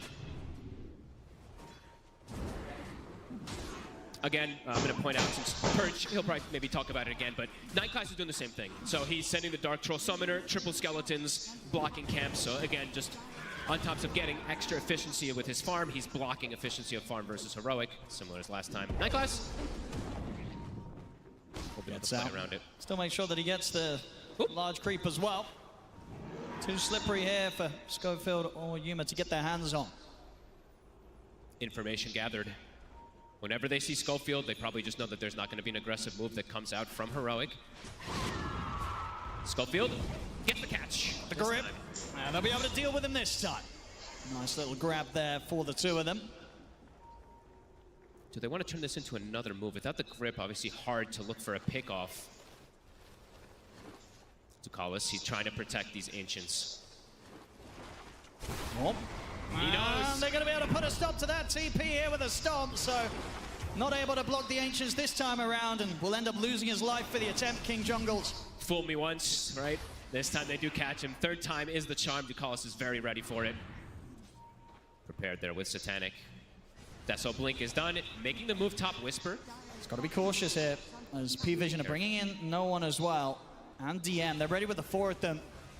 They make an aggressive move, and they'll just get in straight on top of him. Yule Scepter will buy him a moment of safety, but as soon as he comes crashing down, he's dead. They're stalking Analog to this ward that Nightclass has placed down. Can he get his way out of it? Should be fine under tier 2. Schofield coming in with the TP ready to keep Analog safe, but... Oh, but they're accelerating things. Yeah, they could go for this. With such quick timing on Satanic, the fact that he's got this Deso and Crystallis, they'll take this Roshan down pretty quickly. And without Whisper being there, there is no team fight from Heroic possible. And this is before 20 minutes, so they can get this Rosh and then go Tormentor. Usually what happens in a lot of these games is you have to pick and choose which one you want to go for. They're going to get a bit of cold feet, though. They don't want to commit for the Roshan completely. It is going to shift toward the bottom side, so maybe they just make their move down there. Yeah, that's true. A bit off with the timing, so we'll have to regroup on the bottom. Satanic, he does have a TP ready if he wants to switch down to that side of the map. Heroic, I feel like they have to go for game. I feel like they have to kind of go for this check. You need to at least go with Whisper and with Analog to potentially set up. Because you have yet to get a Requiem. I mean, you've yet to get anything really from Analog together. Satanic able to, of course, solo the Tormentor, get the shard secured nice and early this game for 9 class. The moves of efficiency just continue being there. Let's go for the Whisper. They're looking for No One. Get the Yule set up into the spear. Requiem to follow up, but it's coming on the side. They've got the lockdown, though, with a Fiend Script, so the job will still be a successful one. Whew, that was almost awkward. If he gets stomped there on Schofield, might actually end up surviving on No One. Should be able to turn this into a tower, too, so first aggressive move that feels like it's actually gone Heroic's way. And at least setting up the game for a position where Heroic, they can maybe start to look towards the Roche themselves. Supernova's going to be used as well pretty early, so Heroic, they can kite that out. And maybe look to continue to try and push for this now, knowing that Supernova's on cooldown. Too hard versus ET. ET's the king of the pit. And Monkey King too, actually. These two heroes are two of the best in terms of just preventing someone from getting inside of there. I mean, at the least, they're going to want to make sure that they don't allow P-Vision to get into the pit for free, surely. It does feel like they have to fight around there, but they don't have Requiem, and so I don't know if they actually can. We'll see what the move's going to be. As 9 class, he's keeping the creep in that sneaky spot. So we'll be able to scout that Roche. And yeah, it looks like P-Vision will be able to get away with it. Yeah, you're right. They feel that they can't do anything to stop them now. I think it's just too dangerous versus the ET and Monkey. Even if you had a bit of a window there with the Quab killed, it's too risky. So there we have it. Aegis for Satanic. Terrifying. He continues to just tower ahead of anyone in terms of net worth this game. Daedalus Full done. Daedalus. 22 Oh minutes my in. God. I mean, he's going to start two-shotting some of these heroes. Whisper. We'll be able to get the TP out. No secondary cancel, as we saw there. Yeah, he's going to start two-shotting heroes, and he's going to get closer and closer toward that shard, which is also very devastating to play against. As something like Bane or even Ursa, just these little silences can be very disruptive. Heroic. Looks like they're attempting to mount a defense down here on Schofield. King Jungle's even looking for aggressive TPs here. That would be... Well, he's teasing them. Aggressive. At least with the BKB online for Yuma, he'll be in a bit of a better shape to turn up and maybe give you a chance to threaten the egg if DM does try and commit with a supernova. Full Shiva's online now as well for DM. These fast timings continuing from him on the Phoenix. Team fights just continue to look way too difficult for Heroic, just needing to buy more time. Like you said, the BKB's done for Yuma. He has a lot of protection. Analog needs his desperately next, and he is actually pretty close. There is a good amount of spells, of course, that are going to be going right through that BKB, pretty much everything, but it does feel like it's a necessary tool that he needs anyway. He actually can die so fast through this BKB versus TA, versus Phoenix, versus the Quapple, everything, really. Splitter. Positioning is going to have to be absolutely perfect from Heroic in this next upcoming situation. Here they come, P-Vision. Heroic should be pretty aware. I mean, you can see the setup here from Whisper. Gets the spear in onto Satanic towards the tower. The refraction's up, allowing him to blink out. And Whisper, he's probably going to die for that. As the setup's there, no one jumps forward. They catch the Bane off to the side of the tower on top of that. And they'll be able to keep this push going. It's clinical from P-Vision so far this game. Yes, they've hemorrhaged a couple kills here and there, but overall, every move is really hitting as top also. KJ. 9 class. And on top of him, has he got any way to play his way out of this one? He's going to try and stand his ground and fight back, but 9 class able to jump away with the shard. No TPs available for the team. Buying a Eul's, so there was some limited extra stuns, so it does want that secondary one besides that boundless to hunt targets. 10k lead continues to grow. P-Vision, they had a pretty good hold on the majority of game 1. This game 2, that hold honestly looking even tighter here. 24 minutes in. Everything looking up right now for P-Vision. Everything looking up, and even for Yuma this game, right? Yes, he's recovering, but it still is a very difficult spot that he's been put in this one. Playing versus that TA, always not even the easiest target to burst down and overpower in particular, if he does have it the refraction. Focus towards the top lane now. Looking to set up because they have this deep vision. They're going to try and get the jump on Satanic. They get the spear connection, but no one's ready to back him up. Satanic falling low, but the stop comes in on towards Yuma. Yuma pops the BKB. Will be able to take Satanic down once, but it costs Yuma his life. Whisper also likely to fall as the dagger gets thrown out. Schofield gets burst by the final touch from Satanic. And indeed, Analog, he's just got a BKB and run. His first BKB usage, and he's getting body blocked. Indeed, looking for the body blocks, buying time for 9 class closing. He has the Requiem to push them back, but still getting slowed down. Boundless is in. Heroic loser 4th. P-Vision just playing with their food now. Pretty much a perfect fight from P-Vision. As the Aegis is almost going away is when they make the move onto Satanic, and it isn't even close. Heroic gets destroyed there. P-Vision, they're making it look easy, Owen. Another move, KJ, he's spotted as well. 9 class. Drop the Wukong's command. Satanic ready to bring in that extra bit of damage. Tries to finish off, in fact, with style. They're looking for that side blade off the trap. Just styling on the back. Just the net worth on the TA looks ridiculous. Yeah. Closing in on 20k net worth here, just 26 minutes in. It's just such impressive gameplay from P-Vision this time around. Yes, last one they had this economy war that they were just constantly winning. This one, it's not just economy war. No. They're just finding kills everywhere, and there's pretty much no moves that Heroic can actually find hitting because of how commanding that early game really was from P-Vision. This Phoenix pick, it's been absolutely beautiful. Yeah, they crushed that bottom lane so hard. Yeah. And DM knew exactly what to do with that sort of stuff. Yep. All 3 cores are having a pretty much flawless game from the side of P-Vision. Another tower taken. As the map just getting completely taken away from Heroic. And poor Analog having one of the rougher games possible here on the Shadow Fiend. Shows up with his first BKB usage and just dies immediately. Has only really found 1 connection with his Requiem.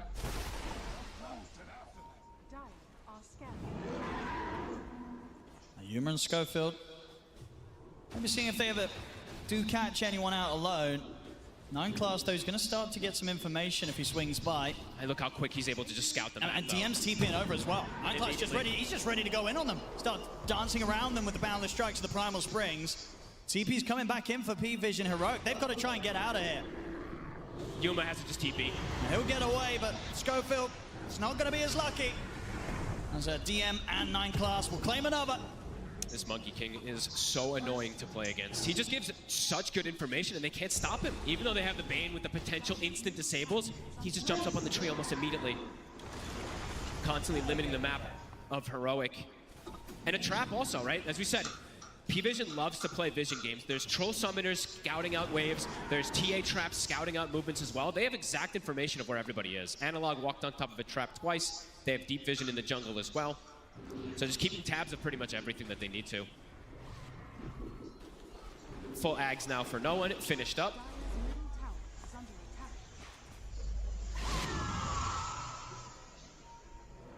Just limited moves that Heroic can really do. Falling further and further and further behind. So maybe when they've sort of got that BKB online for Whisper as well, they can try and bring everything together for some sort of arena Requiem play. They'll be able to get their spells off, but the question will also be then, do they even have damage, right? They'll have these defensive plays to at least work around, but might not be enough with this deficit that they're at. They're gonna smoke. This is pre-BKB on Whisper. See what they can find. Because they're getting outplayed, outmaneuvered, out everything, so it feels like they do have to get something. Because in terms of just if this game continues with this grasp, it doesn't feel like it's going anywhere in their favor on Heroic. P-Vision. Smoking up. Satanic in the mid lane. Will be a huge catch, but such a hard one to get, especially with this tier 1 tower still up. For potential TPs in. And they don't quite get the angle in time. Satanic's already out of there. And P-Vision, they've got their sights set first on King Jungles. Another kill for 9 class, another scout. Can a Heroic maybe find someone splitting off from the back lines? It doesn't look like it. P-Vision not giving them the opportunities. Even with this deep vision they've placed, they've had it up for about 2 minutes or so. Nobody's been in that area to get caught. If anything, it's just that Monkey King jumping around that does go in that area.